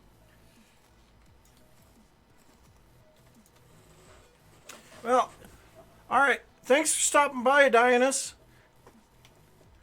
Really appreciate it. You have a good one.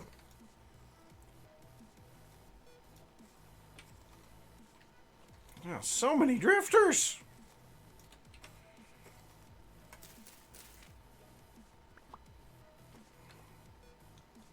I don't know if maybe we should add some vines to the cliff. I don't know. I haven't done anything really with vines yet in this game, so potentially we could do all kinds of stuff with it.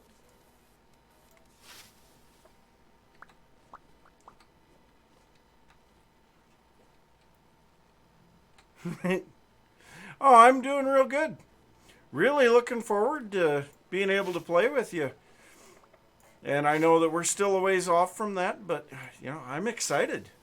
I am really excited. It's, you know, some of the builds that I make, they need to be shared among other people.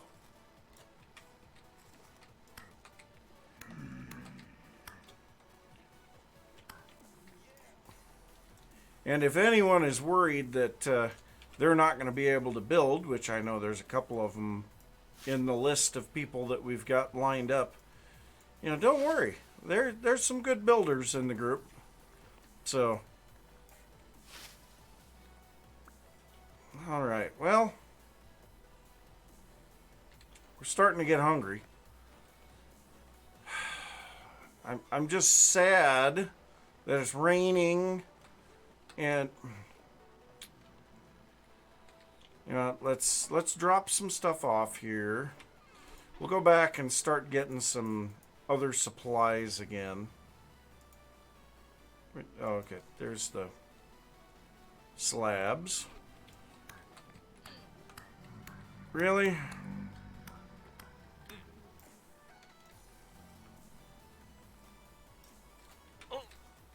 Yeah. Little jerk.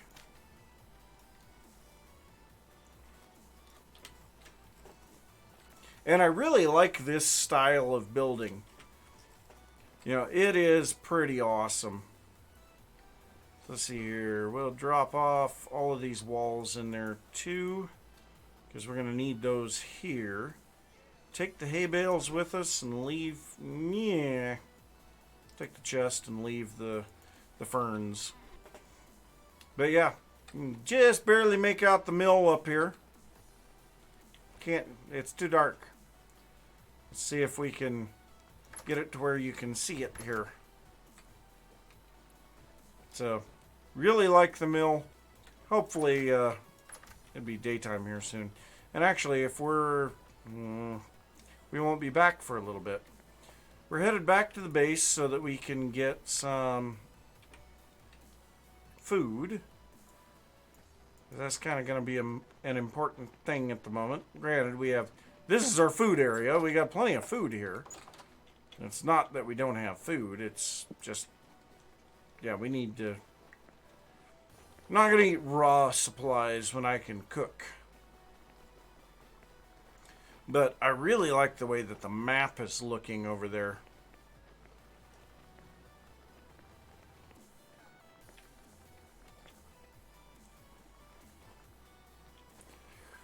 Yeah, the great majority of the blocks there are chiseled.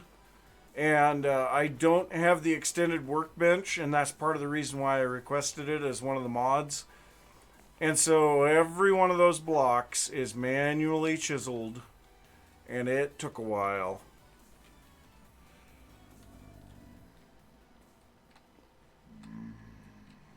Hi there, buddy. There's a reason I put that fence there.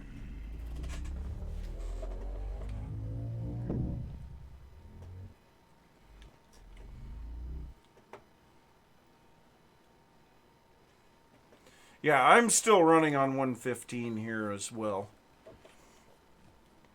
I'm not going to update to 116 until I'm, like you said, get a stable world.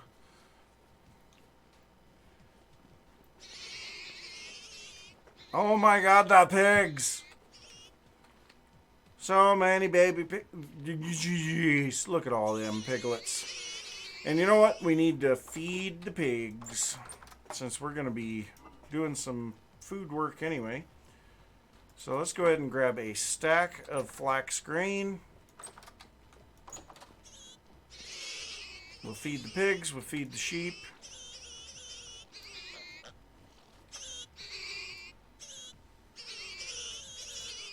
And then we'll feed them again after they eat.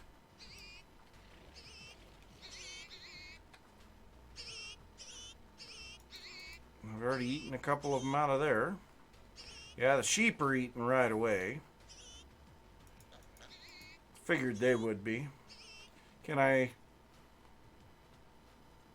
Lactating... Ooh, can be milked, but will become aggressive. Yeah, I don't think I'm going to bother with that at the moment. I'm going to wait until they tame down a little. Okay, so we're going to check and see what happens to our... Oh yeah, my house.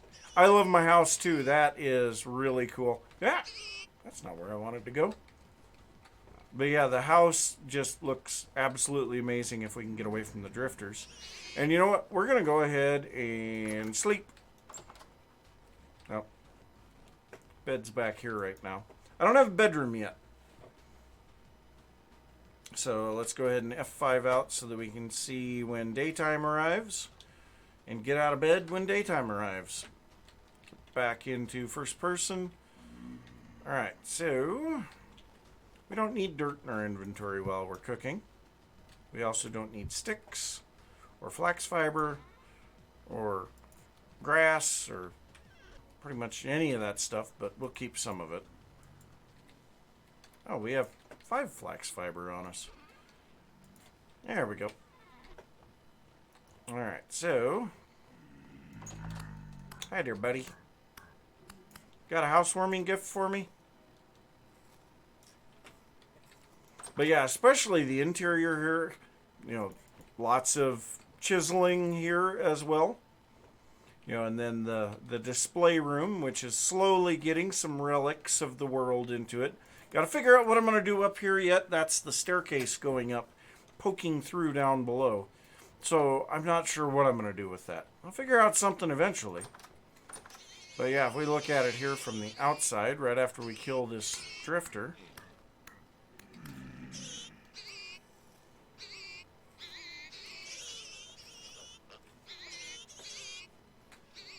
I'm not sure. You know, if crates doesn't get added, I'm going to be a little bit disappointed. But I mean, if we look here at the house, it's looking pretty cool. You know, got to get another building over here on that side, and then we need to get our pottery shop built, and then just continue adding on to the town. But so let's get in here and get some firewood going on here. Go ahead and light this.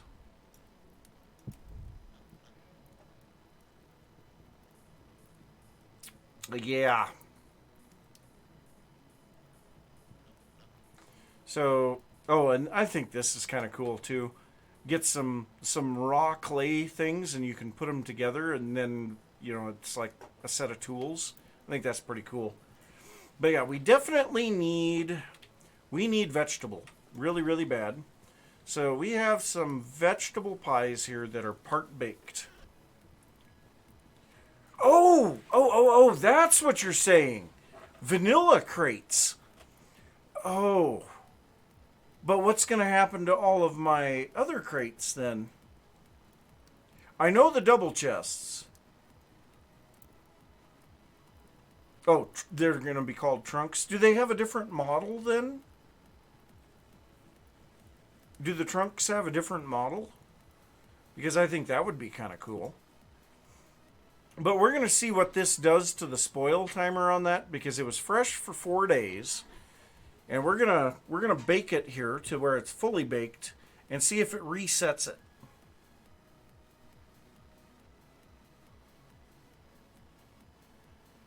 So we shouldn't be far from fully baked now. Now here, we'll grab this. Obviously, the inventory will be a little different. So 2.4 days in the inventory. And we are fully cooked. And fresh for 8 days. Nice! So now, if we put this in here, it is fresh for 3... Hacks! So all of these pies, all that I have to do is wait until they're like on the last day, and then cook them to the next level. It'll reset their spoil timers, and then eat on them again for a while, and wait until they're down to like 1 day, and then char them, and it'll reset their spoil timer. Oh, that just seems cheaty. Oh, we should get no, that's red meat. We need some cranberry pies. We're gonna need some, and I know that one's not doing anything, but I just wanted to get it out of my inventory. So we'll go ahead and get ourselves some veggie pie because yeah, we need this, and yeah, those pies were different. So I'm always finding VS hacks. You know, I actually had... So I used to play Technode Firmacraft some time back. And I would actually have the creator of the mod pack come into my live streams because I would find all kinds of glitches and hacks and things like that. It was actually kind of fun. So we still have these red meat, and you know what? We're going to throw the red meat in here now because they will last a bit longer in the vessel because it's less light. So we'll just wait for this guy to bake. There we go. And then slice, slice, slice, slice. There we go. Okay, so we've got that. Now let's go see if we have any shovel tool heads or if we're going to end up having to do some smithing here. I do like the fact that the windmill is turning at the moment.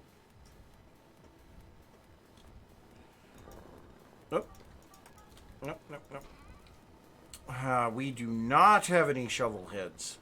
But we also don't have any uncooked blooms, so at least we don't have to worry about that. And you know what? We're going to pull that guy down. Because the grinding, no, I don't really care for it that much. So how many tools do we actually need to make? So we need to make a hammer, 4 shovels, 2 axes, a scythe, a knife, and shears? No, chisels. Chisels!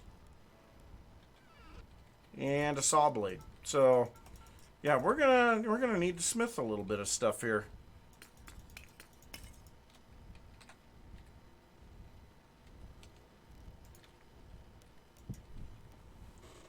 Now here, let me place some of these down here and light the forge. And then while that's heating up, I'll try to read your message there, Andy.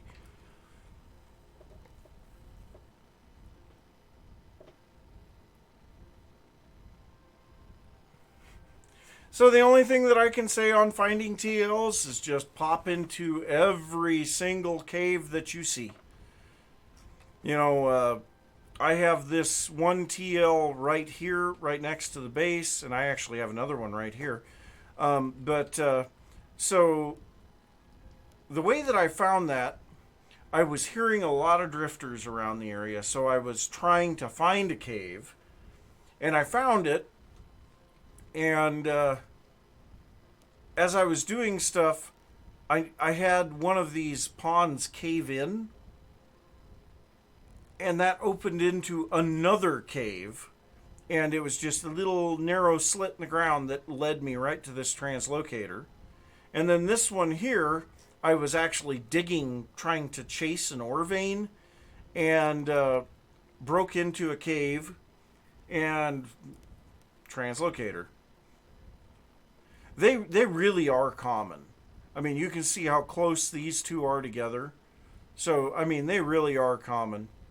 And I don't think I have any others right here. But if we zoom out here and take a look at where my remote farm is, you can see, so this is where the translocator pops out.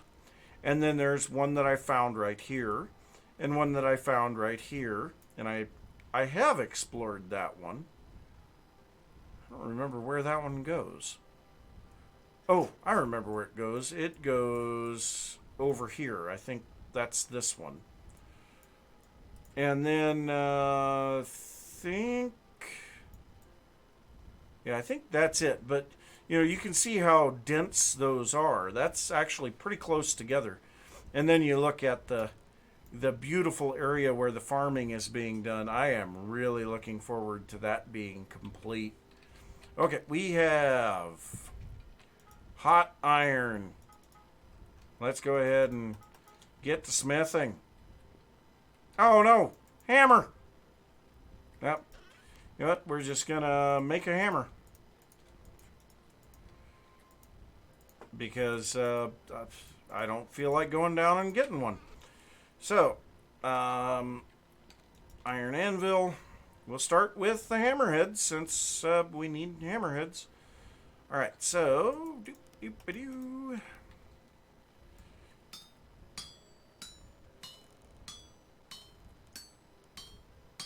Just get to the forging.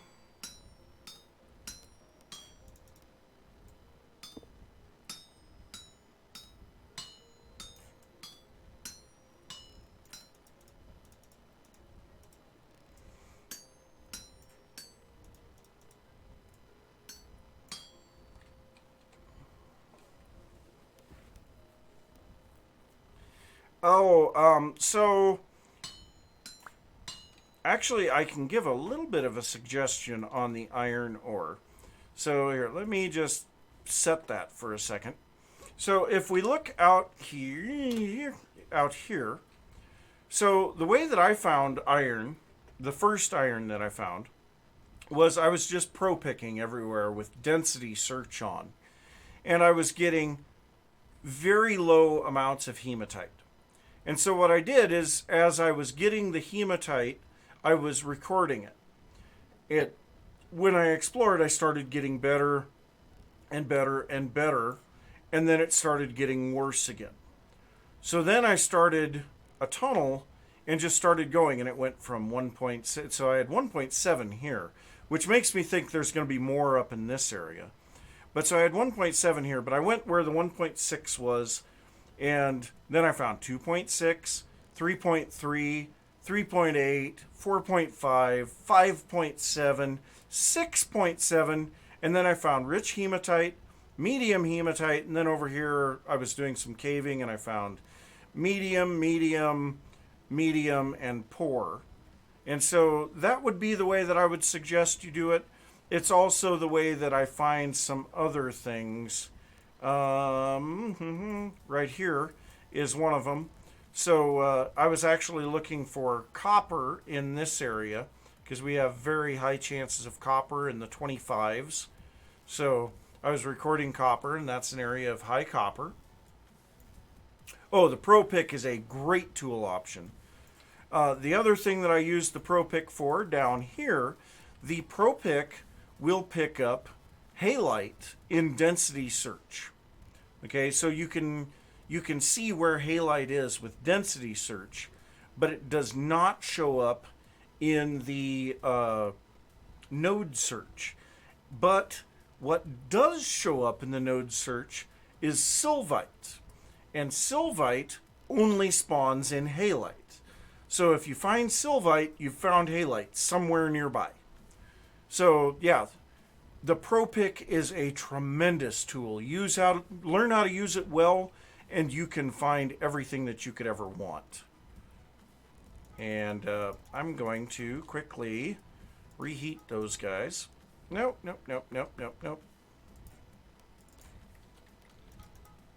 Ah! Because I hit the wrong button, I did not get it relit. Darn it. Yeah, no problem. I like to help people whenever I possibly can, and so that's one of those things that there seems to be a lot of lack in knowledge on how to use the Pro Pick.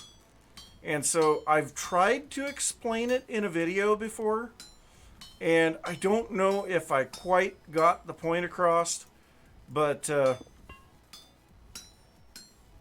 yeah, I mean, it is such an amazing tool. Learn how to use it and you will not be disappointed at all.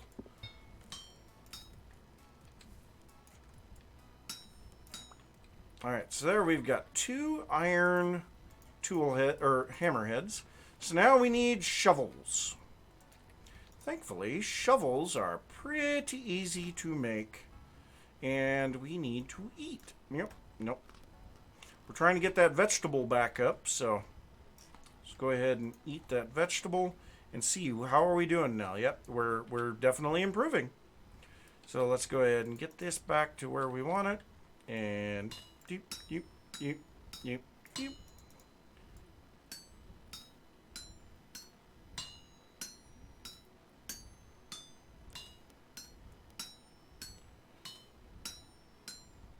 Sorry, I saw that you put a message there, but I'm focused. I'm foraging. Gotta make sure that I do it right. Okay, there's 1. Alright, so let's see here. What you got? Been playing for 6 months? Oh yeah, there's still a lot to learn. I have been playing for 3 years, and I am still learning new things all the time. So don't feel bad. And I mean, it's not just Vintage Story. You know, I played, like I said, I played a lot of Terra Firma Craft back in Minecraft 1.7. So, I mean, that's been quite a few years ago. And Vintage Story very definitely feels like Terra Firma Craft in some regards. And so, you know, it was definitely not as much of a learning curve for me. But, yeah, there is so much. And then, you know, I took almost a year break. I took almost a year break in the last year before I came back to this world. You know, this new world. And so there was a lot of new stuff. Whoops, wrong button. A lot of new stuff added with the Homestead update. And I have not even come close to some of it. And I still need to fully work out all of the steel making stuff. So, yeah, there's still a lot of things to learn. Kind of like at work, we use Autodesk Inventor, and I am probably the, well, if you could say guru at my job, I am the inventor guru. I am the most well-versed in the program. And you know what, we're going to have to make more shovel heads because of the simple fact that we're still going to need more. But on a daily basis, I'm still learning new things about that program. And so, yeah, you're always learning. It never stops.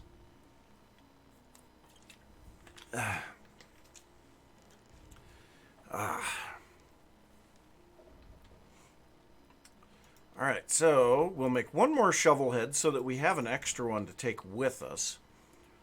Because I have a feeling we're going to do a bunch of digging over there. And the shovel that we have is about to die. And it's getting down there in durability.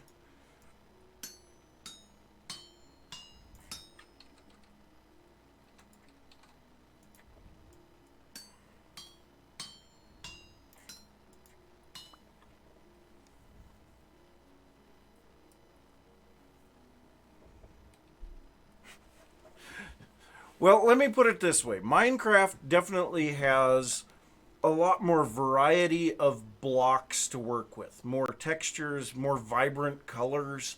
You know, that's one thing that I do wish that we had a bit more of here in VS is some more of the vibrant colors. And then there's a lot more interesting pre-made blocks. But of course, the chiseling is not a thing. So, I mean, yeah, it's kind of a half a dozen one way, you know, six one way, half a dozen the other type of deal. But, I rather much enjoy both games myself.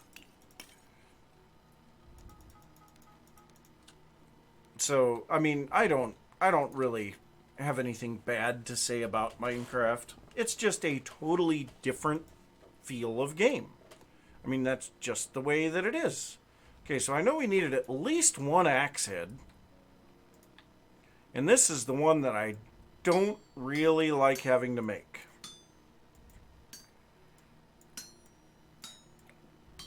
Because there's so much hammer work involved.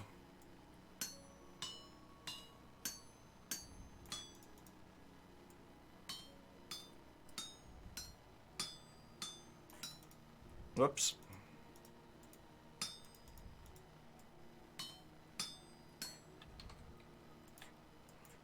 But yeah, I'm trying to keep a steady supply of 4 tool heads. Oh, so we need another axe. Trying to keep 4 tool heads of every tool in here, with the exception of the saw, because I just don't use that many saws. So we need at least one more axe head, and then we need no,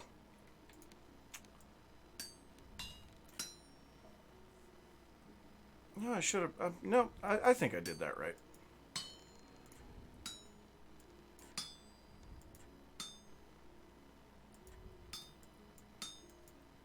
Just got to make sure that I've got 2 on every single one of those.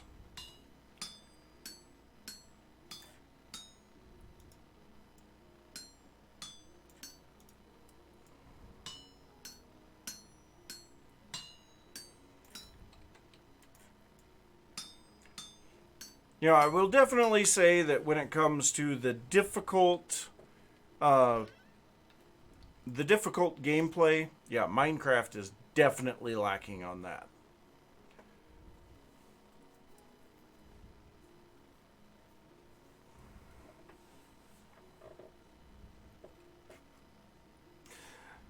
Yeah, I mean, I'm not going to argue with that. And like I say, I enjoy it myself. So, and this is one thing that I think is wrong. Iron knife blade. I feel like we should be able to make 2 knives out of 1 ingot. Because you look at that, okay, all of the rest of this has to be removed. And there is just so much that has to be removed. And it just doesn't feel right.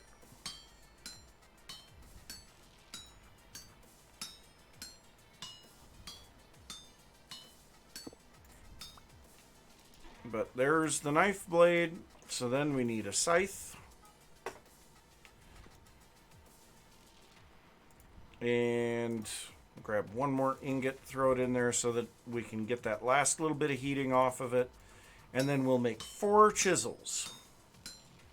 Oh, come on.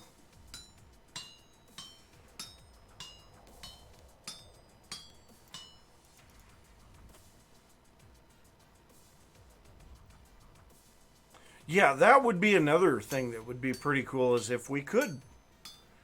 I mean, they exist in the game.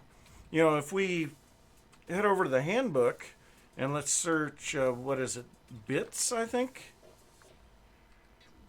Yeah, so you got like brass bits, blister steel bits, iron bits, and supposedly this is supposed to come from chiseling this stuff, and I haven't figured out how to do it.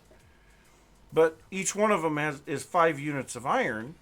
So, you should be able to get some of this back. Like for every 5 that you break off, you get, each one is 1 unit of iron. So, you break off 5 and you get 1 iron bit. At least you'd get some of it back then.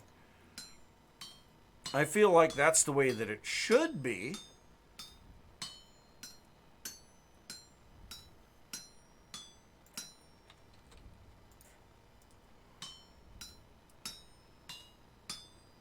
But I'm also not the one making the game, but Tyrone does a great job. I cannot complain about the game. So, alright, so we've got that. And now we just need, like I said, 4 chisels and we're good to go. Nope, that's saw blade. Where's the chisel? Right there. And eventually I'll have to get the cleavers too, because I'm starting to get the livestock and we're going to need it fairly soon. What is it? It's generation 3 the cleaver kills them in one hit, right? I think that's what it is.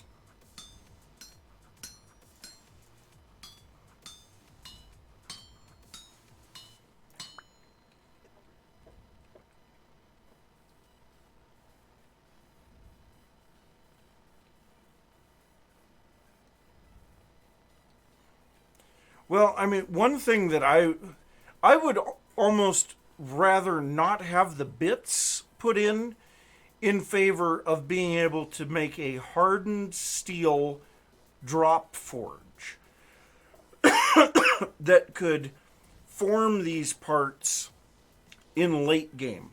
And it would take a lot of power to operate it. And, you put in a hot ingot, it comes down and stamps out a tool for you. That would be what I would rather see. Because, I tend to agree that, the first couple of tools that you make, it's pretty cool. After you've made your 200th tool, you're just kind of like, yeah, come on, there's got to be some other way to do this.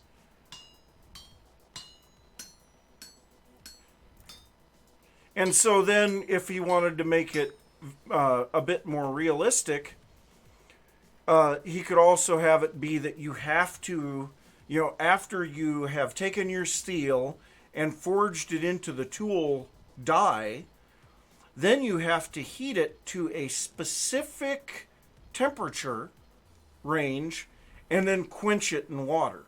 But then you have to reheat it to a certain temperature range to anneal it. Anneal is not the right word. Temper it. That's annealing is for glass. Tempering is for steel. But that way, if you don't do that, then your die would shatter when you try to do it, or something like that. And then you could also have it set up in such a way that over time, the die would wear out. And so, I mean, there's a lot of options there of what could be done. And I understand that it would be kind of a difficult one to code in. But, we are kind of lacking in late game content. That is one thing that I will say is the late game, you can get to steel fairly quickly. And then what do you do after that?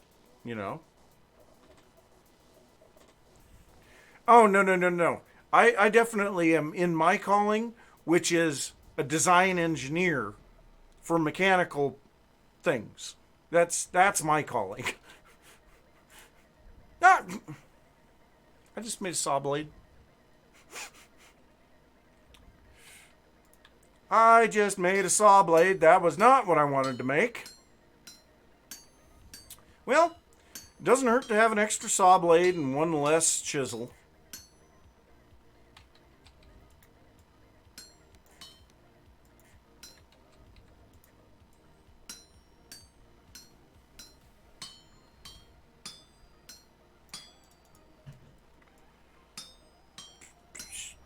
Whoop.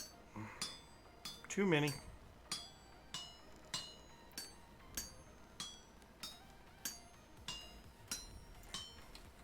But I mean, I always used to think about that kind of stuff for Minecraft too. And I had no idea that modded Minecraft was a thing. I was talking to my younger brother and I'm saying, yeah, it'd be really cool if you could do something like combining gravel and sand and having some type of a binding agent with water and be able to make concrete. And he's like, have you not played modded Minecraft? And I was like, nope, never have. And that started my long stint into modded Minecraft. Oh, excuse me. Biggest thing is I do not want to try to learn Java or C Sharp or any of those other languages. I don't know for sure.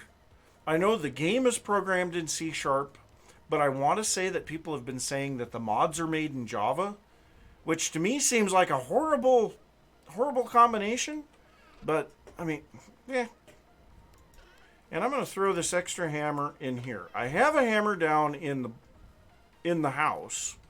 So, and you know what? It's nighttime again. It took us the entire day to smith all of that stuff. Well, you know what? Since you're still here, I'll go ahead and sleep again. Whoop, that is not what I wanted. Hit the wrong button. So we'll see if we can get it back to daytime.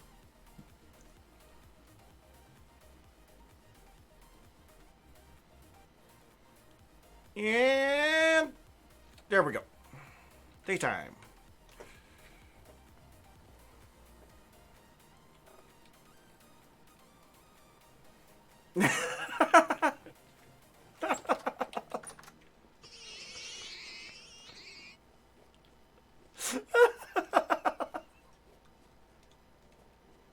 That is hilarious.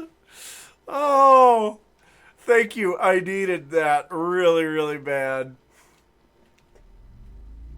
Oh, that is hilarious. Now I'm going to have a lot of people go, what was the joke? But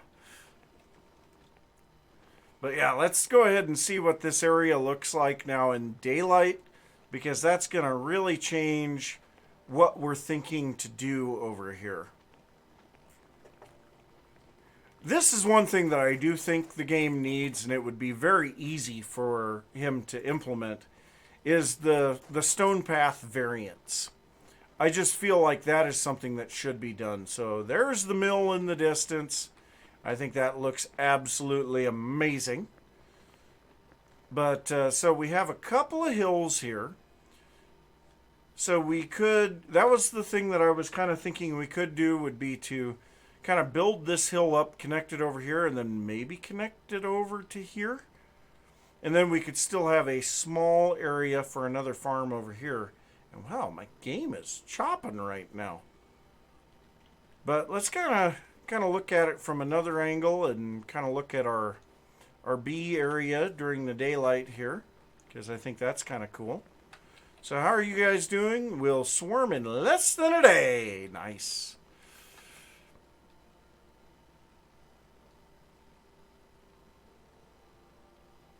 Oh yeah, the mill definitely looks great. I absolutely love it. So I actually had a reference image that I went off of, and it was an octagon-shaped, slightly tapered wooden mill, and that was kind of what I went for. And I think it just turned out amazing. But this is supposed to be like an English mill, and so, I mean, that fits the build style that I was going for. So, yeah, that's the mill. I really like it. The only thing that I could say I wish that I could do is the upper portion. I want another window up there, but the chiseled blocks are too thin for the leaded glass panes. Oh yeah. Yep. That's what I was going for. That is what I was going for. It's amazing how much time you spend doing research when you do builds like this. But I mean, this entire area, it kind of has that English countryside vibe. You know, like they were going through the farms and picking out all the stones and they built walls around it. That's just something that they do over there. Pretty common. So, yeah, it looks pretty nice. I like it. And I always thought it was funny. So, you know, I'm pretty good at building Tudor style stuff in Vintage Story and in Minecraft. And Apache, he lives in north central England. And he was like, I live in those type of houses. And you can build Tudor better than I can.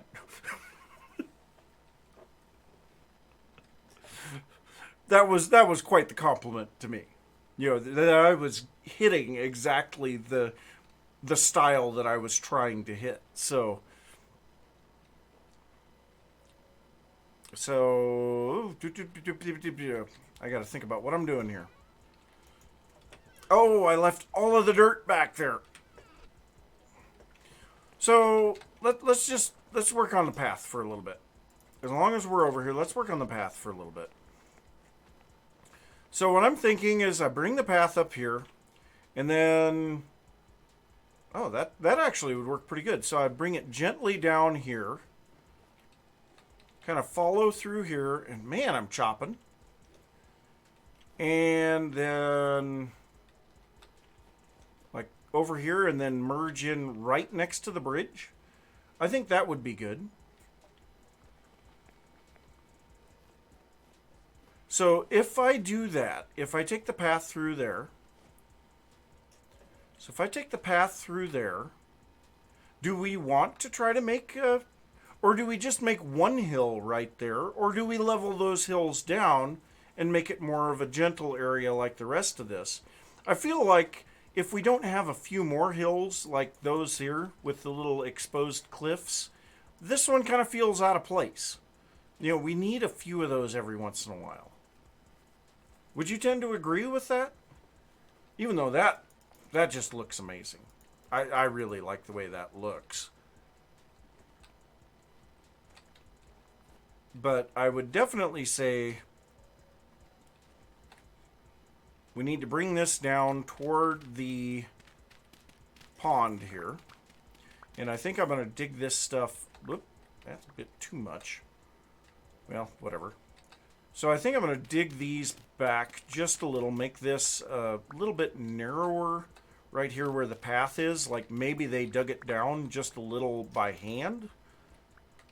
Well, obviously, I'm digging it down by hand.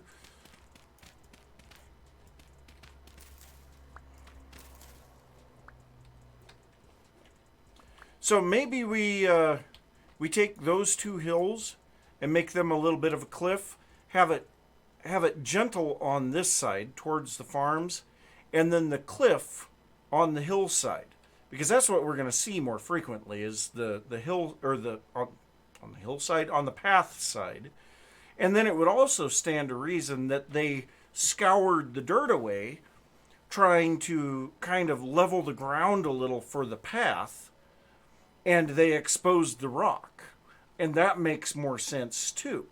So I think that would be cool. One thing that I do kind of feel like I need to do here in this, though, is to add a little bit of cobblestone to it. You know, have like, there's been some stuff that has caved. Ooh, I just thought of that.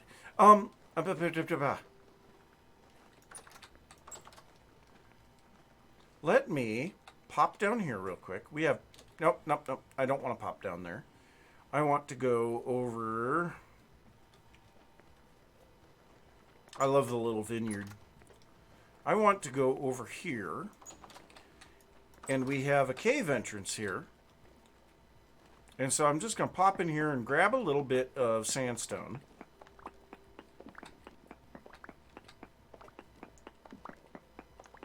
Yeah, like they were trying to keep it from caving in or something like that. I think that's a really cool idea. Ooh, there's still a bit of quartz out here. So there's a reason I'm grabbing so much of this sandstone. So let's actually try a little of that real quick while I'm thinking about it. So we have a tiny bit of clay left in here. So let's make a couple of sandstone cobble blocks and a couple of sandstone stairs.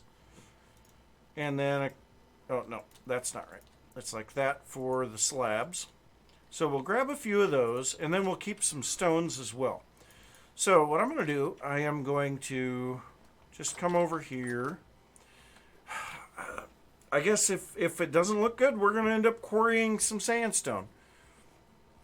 So, like right here, I think what I'm going to do, okay, I'm going to put like a cobblestone stair there, and then some rocks around it. Like that caved off. I think that's kind of a neat idea. I used to do this type of stuff a lot in Minecraft, just not with the actual rocks, but the texturing of cliffs and things like that. The only thing with that is the cobblestone, it's a rather much of a stark contrast to the rock. That's the only thing that I can say about it. And maybe here, let's go underground and put a cobblestone, throw some rock on top of it, and one right there, maybe one there, and then a rock there, rock, and maybe right here next to this we put a cobblestone slab, and then because we have that, put some more rocks over here. And yeah, it just adds a little bit to it.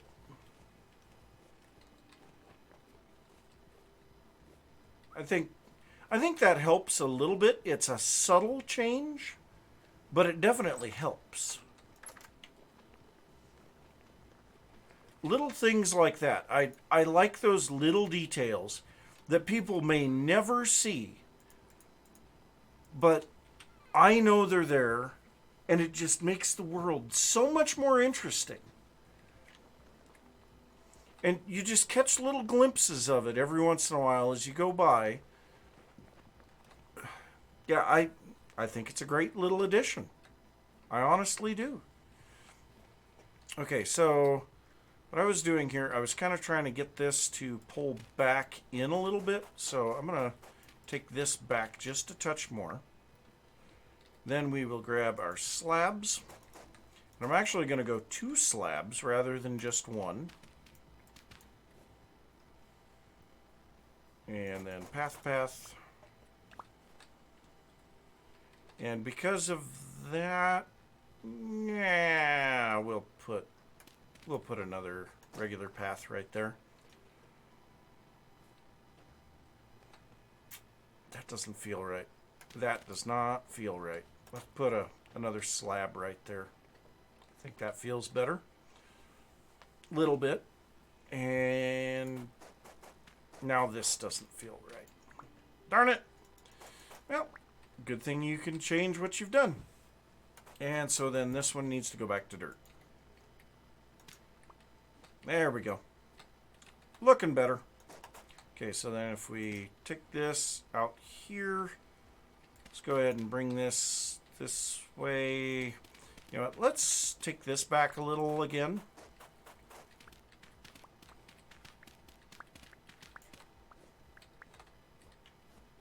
Just kind of shaping the terrain a little bit.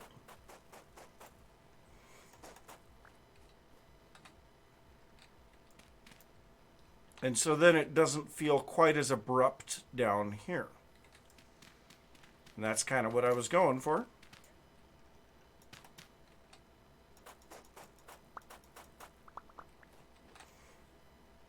I also like to give reasons why the path does what it does. You know, I don't like making straight line paths, and so giving it a reason for it to go around hills or around lakes, you know, like you can see this is shooting between 2 major hills, and then kind of curling through the lakes, and then there's supposed to be a little bridge going across here. But then like this here, you can see another crossroads here where this one's going to continue out in this direction, and that one's going to go up that way, you know. And I love the idea of paths all over the place. Well, and those little details also make it feel more like the world is alive. It doesn't just feel like, you can go into a world in creative and make a really cool looking build. And then when it's all said and done, you look at it and it's like something about this just does not feel right. And it's because the care and the detail often gets neglected when you're in creative. And that's why I really enjoy doing this stuff in survival, because you get to see all that little detail every time you do something. It's not like, oh, I spent 15 hours making this and now I'm never going to see it ever again. It's well, I spent 5 minutes doing this little detail and I see it all the time, and it's just like, oh, that makes such a difference. Okay, let's see here. Shear some leaves here. Go. Got a kapok sapling. One thing that I wish that we could do is pick up leaves. The builder in me hates the fact that we can't pick up leaves.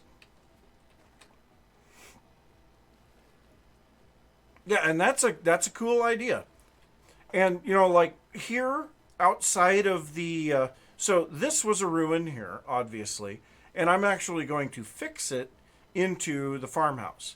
But like these ruins over here, I may take like this circular one and make it like the remnants of a stone mill that was older.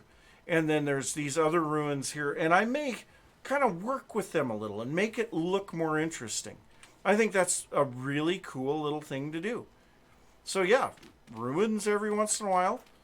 Obviously ruined castles and stuff like that is definitely going to be something that you're more familiar with.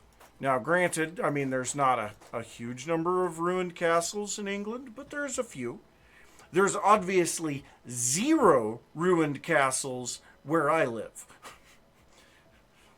I mean, nobody built castles when this area was settled.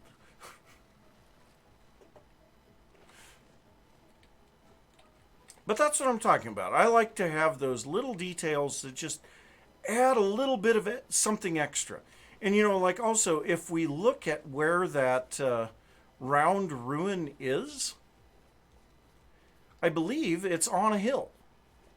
Yeah, it's kind of on a hill. So it would make sense that this would be a mill.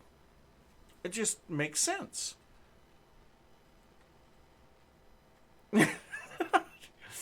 There isn't one of those around.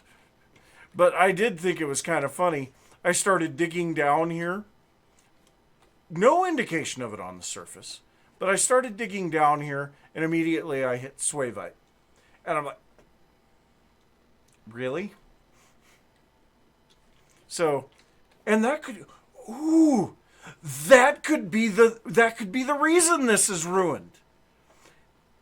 A meteor hit it.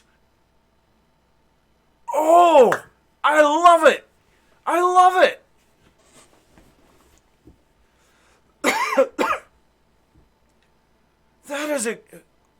That is perfect. So it wasn't that the mill was decrepit or anything like that.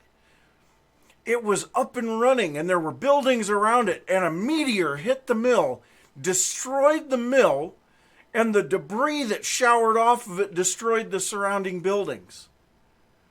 Oh, I love it. We just got a little bit of world building done here. That is so cool. Oh, that is awesome. I love it. Is this another round ruin? No, it's not. It's square. But, oh God, that is, oh, I love that. That is absolutely amazing.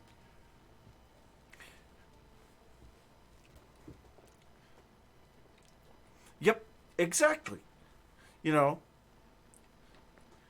I don't quite understand what caused the apocalypse in the world before we start playing. But I mean, that is something that logically can make sense. You know, there is a ruined mill because a meteor hit it. I mean, there's meteors all over the place. And it just happened that one of them landed right there on the mill. It's a neat little idea. I need, first off, to eat. Let's see here. Yeah, we still need more veggie.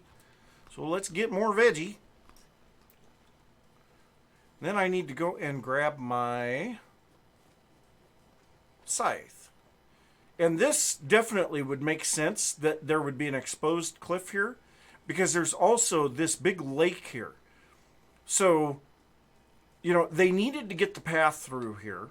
So they scoured out a bunch of the dirt, and then that's going to expose a bunch of the stone. More world building. You know, get that little bit of lore that really adds a lot. Hey, Popper Snot! Welcome to the stream. You just missed a really cool revelation on the world building of this world. So, yeah, we got ruins over here to, let's see, that would be the south. So we've got ruins over here to the south of the mill. And so what we're going to do is this round ruin is, yep, this round ruin is the mill. Yeah, that is cool. And then we'll actually take a little bit of meteoric iron and actually put it back into the crater, which I think that's great. All right. Well, thanks a bunch for stopping by, Andy. And you have a great evening. I hope the pain meds have taken effect, and sleep well. So, yeah, I mean, I think that is just an absolutely amazing idea. You know, that is, I love that. Now, obviously, I'm not great at telling stories, but logically, I can make it make sense. I can come up with a reason for it. But I can't just, out of the blue, come up with a story. I really struggle with that.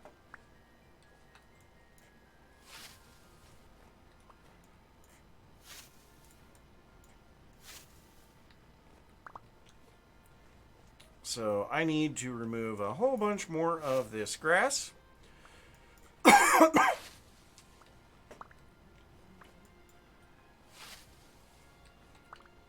And honestly, I'm feeling like that bush needs to go for... And, you know, we're just going to remove all of these bushes. With the possible exception of that one. I think we'll leave that one and these guys. But like over here, these are going to be in the farm area. So they're in the way.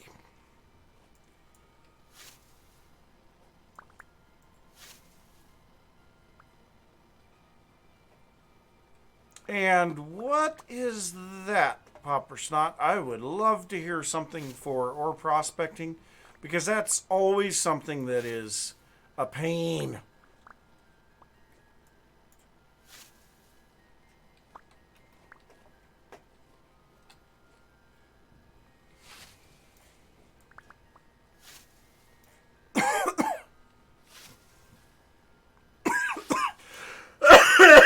Excuse me.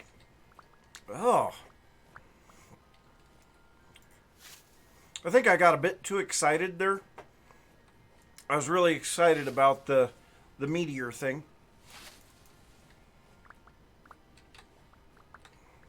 And the worst part is I cannot find my rescue inhaler either. And so, yeah.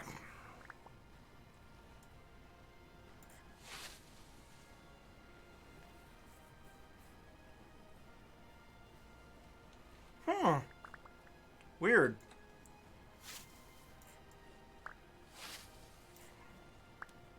You know, I'm pretty sure that mine wasn't showing as ultra high.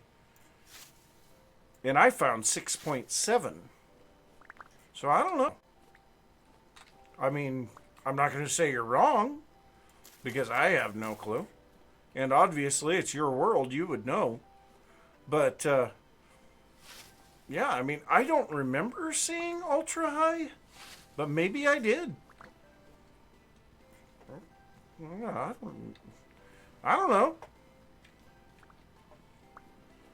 So let's continue this path on here now. Actually, let's get... we have enough kapok sapling. Oh. We only want to take down this tree, though. Let's go grab some ladders. We'll disconnect the tree from the others, because it's in the way now. Wrong one. This one. Oh, and the bees should have swarmed by now. Have they swarmed? Yes! They swarmed. So we should now have at least 4 populated skeps, possibly more. So let's see. Ooh, that one's harvestable.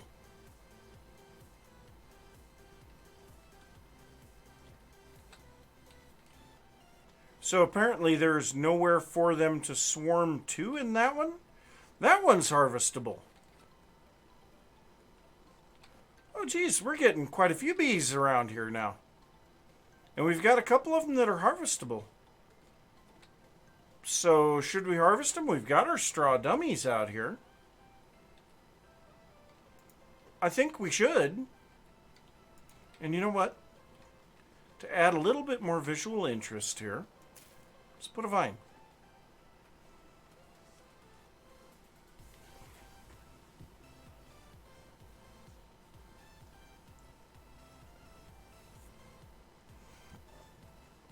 Yep. Yeah, it is. Density is just the probability. But when you're getting like 30% probability on copper, yeah, you can pretty much guarantee that it's there.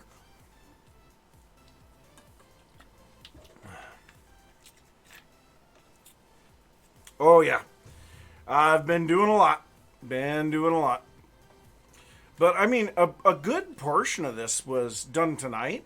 So, I mean, the last video was the mill. I think the last video was the mill. And then we added all of this for the bees tonight. And then branched off the path here and been working on this. We're going to link this back to here. And that'll give room for another farm paddock here. And then we're also going to build up this hill and give another cliff here where the path goes through. And then obviously we've just come up with the ideas of the ruins and all of that. I'm really happy about that one. But I love the meandering paths and all of that. It is so cool. And I just realized it is 9 o'clock. So we have been streaming for, is that 2 hours and 40 minutes? So yeah, we've been going for a little while. But yeah, I think we are going to harvest the skep. It says the population is poor. But also, like these here, they show that it will swarm. I just feel like we need to harvest this. And there were no bees in it. But we got 3 honeycomb. We got 7 cattails back. And then like the same with this one here. This one's population is large, but it doesn't say that they're going to swarm. So, and again, no bees. And that's fine. So now we'll just make a couple of new skeps and put them back into those spots. Whoop, wrong spot.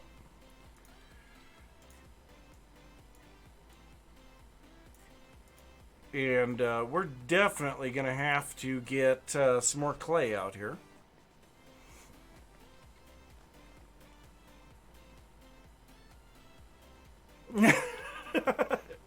Oh, come on.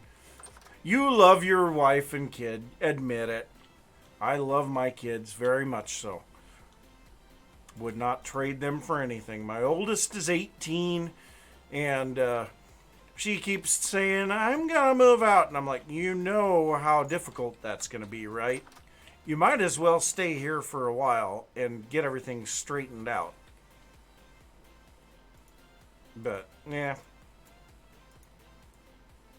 Yeah, I screwed that up. But I get to have a really long trip here in a couple of weeks. So, over Christmas and New Year's, I am going to be going to visit my mother. And my mother is currently in Arizona, which from where I live is a 25-hour drive, one way, nonstop. Thankfully, I have an 18-year-old daughter and a 16-year-old son who both would be very happy to drive. So, I'll drive as much as I can, hand it off for a while, take a nap, you know. That ought to be pretty good.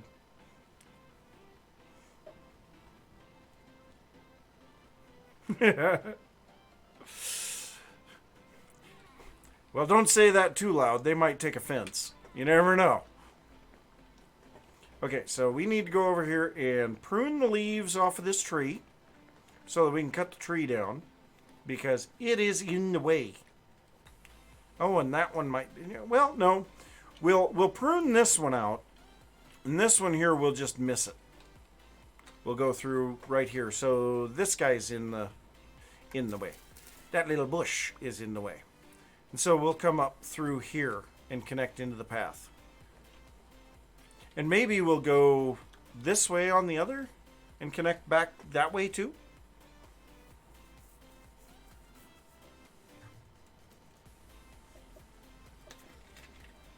Oh yeah, very much so. I totally understand that. Strangely enough, my youngest daughter is 14 as well. My son is 16, and then my oldest daughter is 18. So, where am I at? Where am I at? That's a good question. Where am I at? I'm facing the wrong direction. Wow. I got totally turned around there for a moment. Okay, so path, ladder. Just be careful that we don't take off leaves that we don't want to.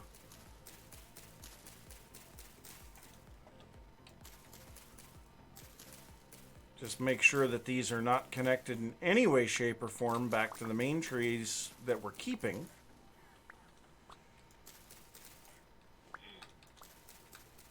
That actually was really quick to remove all of those leaves.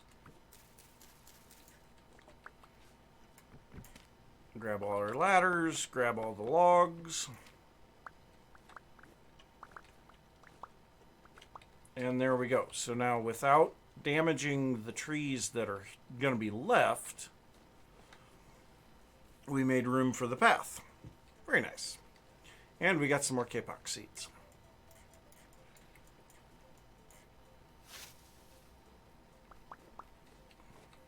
Yep, actually, later this month, it'll be while I'm on that vacation to see my mother, I will turn 40. So, I am just a couple of weeks away from the big 4-0, and I have to say, I don't feel it in the slightest. I still feel like a teenager most of the time mentally. There are times that physically I feel like I'm 70, but, you know, that's a different story. Well, thanks a bunch. I'm sure that the projects will look amazing, and we'll get to show them off in the next YouTube video, which I'm hoping to have ready here in just a couple of days. So be on the lookout for that. You know what? We'll grab that vine there and go put it on the cliff side as well.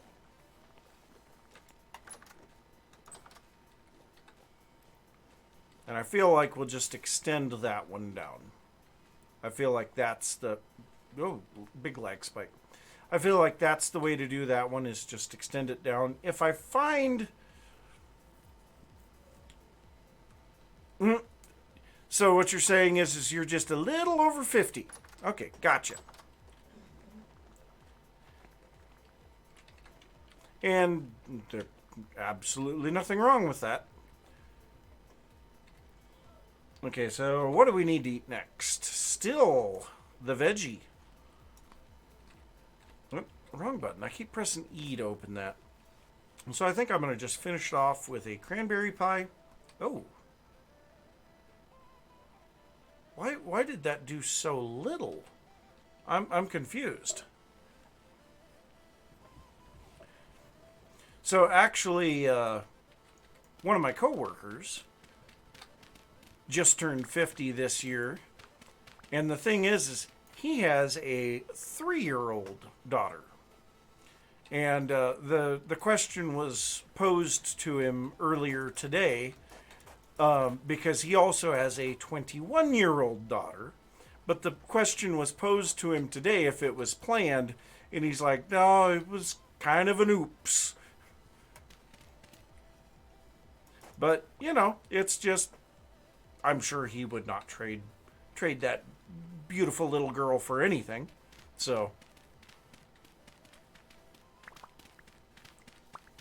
And then on top of that, one of my female coworkers had a baby.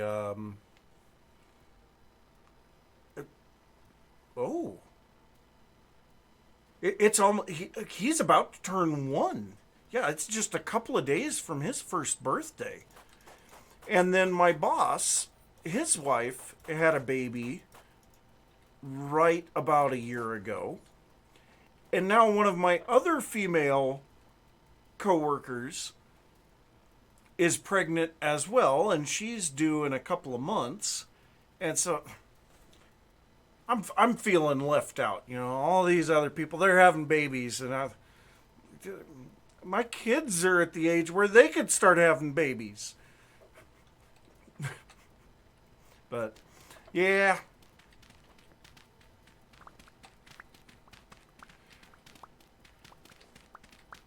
I mean, I don't know that I would truly want to go back to the early morning feedings and diaper changes and sleepless nights and all of that. I am definitely ready to be grandpa in about 10 years, but I am not ready to be dad again. Because at least as grandpa, I get to have all of the baby fix, and then as soon as I'm sick of them, here you go, Mom.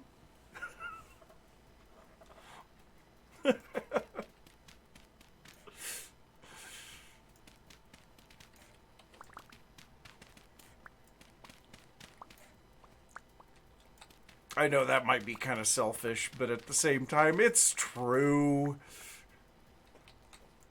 And anyone that says that they haven't thought about that is lying.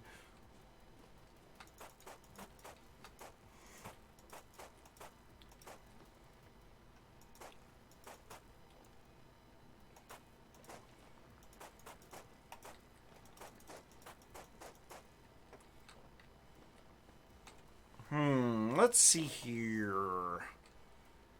Rather than branching off more steeply over there, I think I'm just going to take this area and just make more path into it. And then there's a little curve there to take it around that. And as long as I'm doing that, let's go ahead and pull this in a little.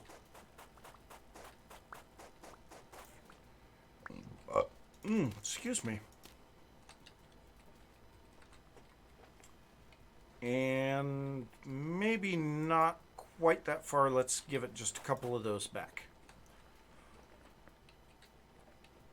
And then this would make sense to be just a bit more path there. Okay. And then We'll take a little bit of dirt here. And we're just going to bury the bottom of the tree. Nobody will know. Don't tell anyone. That's our little secret. And so then that feels a lot better. I like that a lot more than what it was originally. So now we have a path going both ways through there. And it's through this nice grove of kapok trees that I planted. I'm really glad that I did that. Then the path comes up here. We've got room for another paddock here, maybe two. And then we've got the hill that we need to do there. And so, yeah, I'm really excited for all of this. We've got some lore stuff set up for what we're going to do with the ruins down there. We got some plans for what we're going to be doing in the future. The sad part is I'm spending way more time out here at the remote farms than I am actually in my base. And I don't know why. I'm just having such a good time building out here. It looks absolutely amazing. So I don't know what to say. I mean, I'm not moving my base down here, that's for sure. There's way too much already up there. And that's why I say this is a remote base. It is definitely not the main base. So it is definitely a remote base. But at the same time, I spend so much time here. I'm going to throw some torches on there because that really helps illuminate this.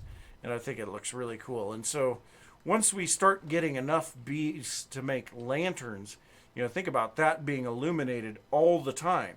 And being illuminated a bit brighter because the torches are dimmer than the lanterns.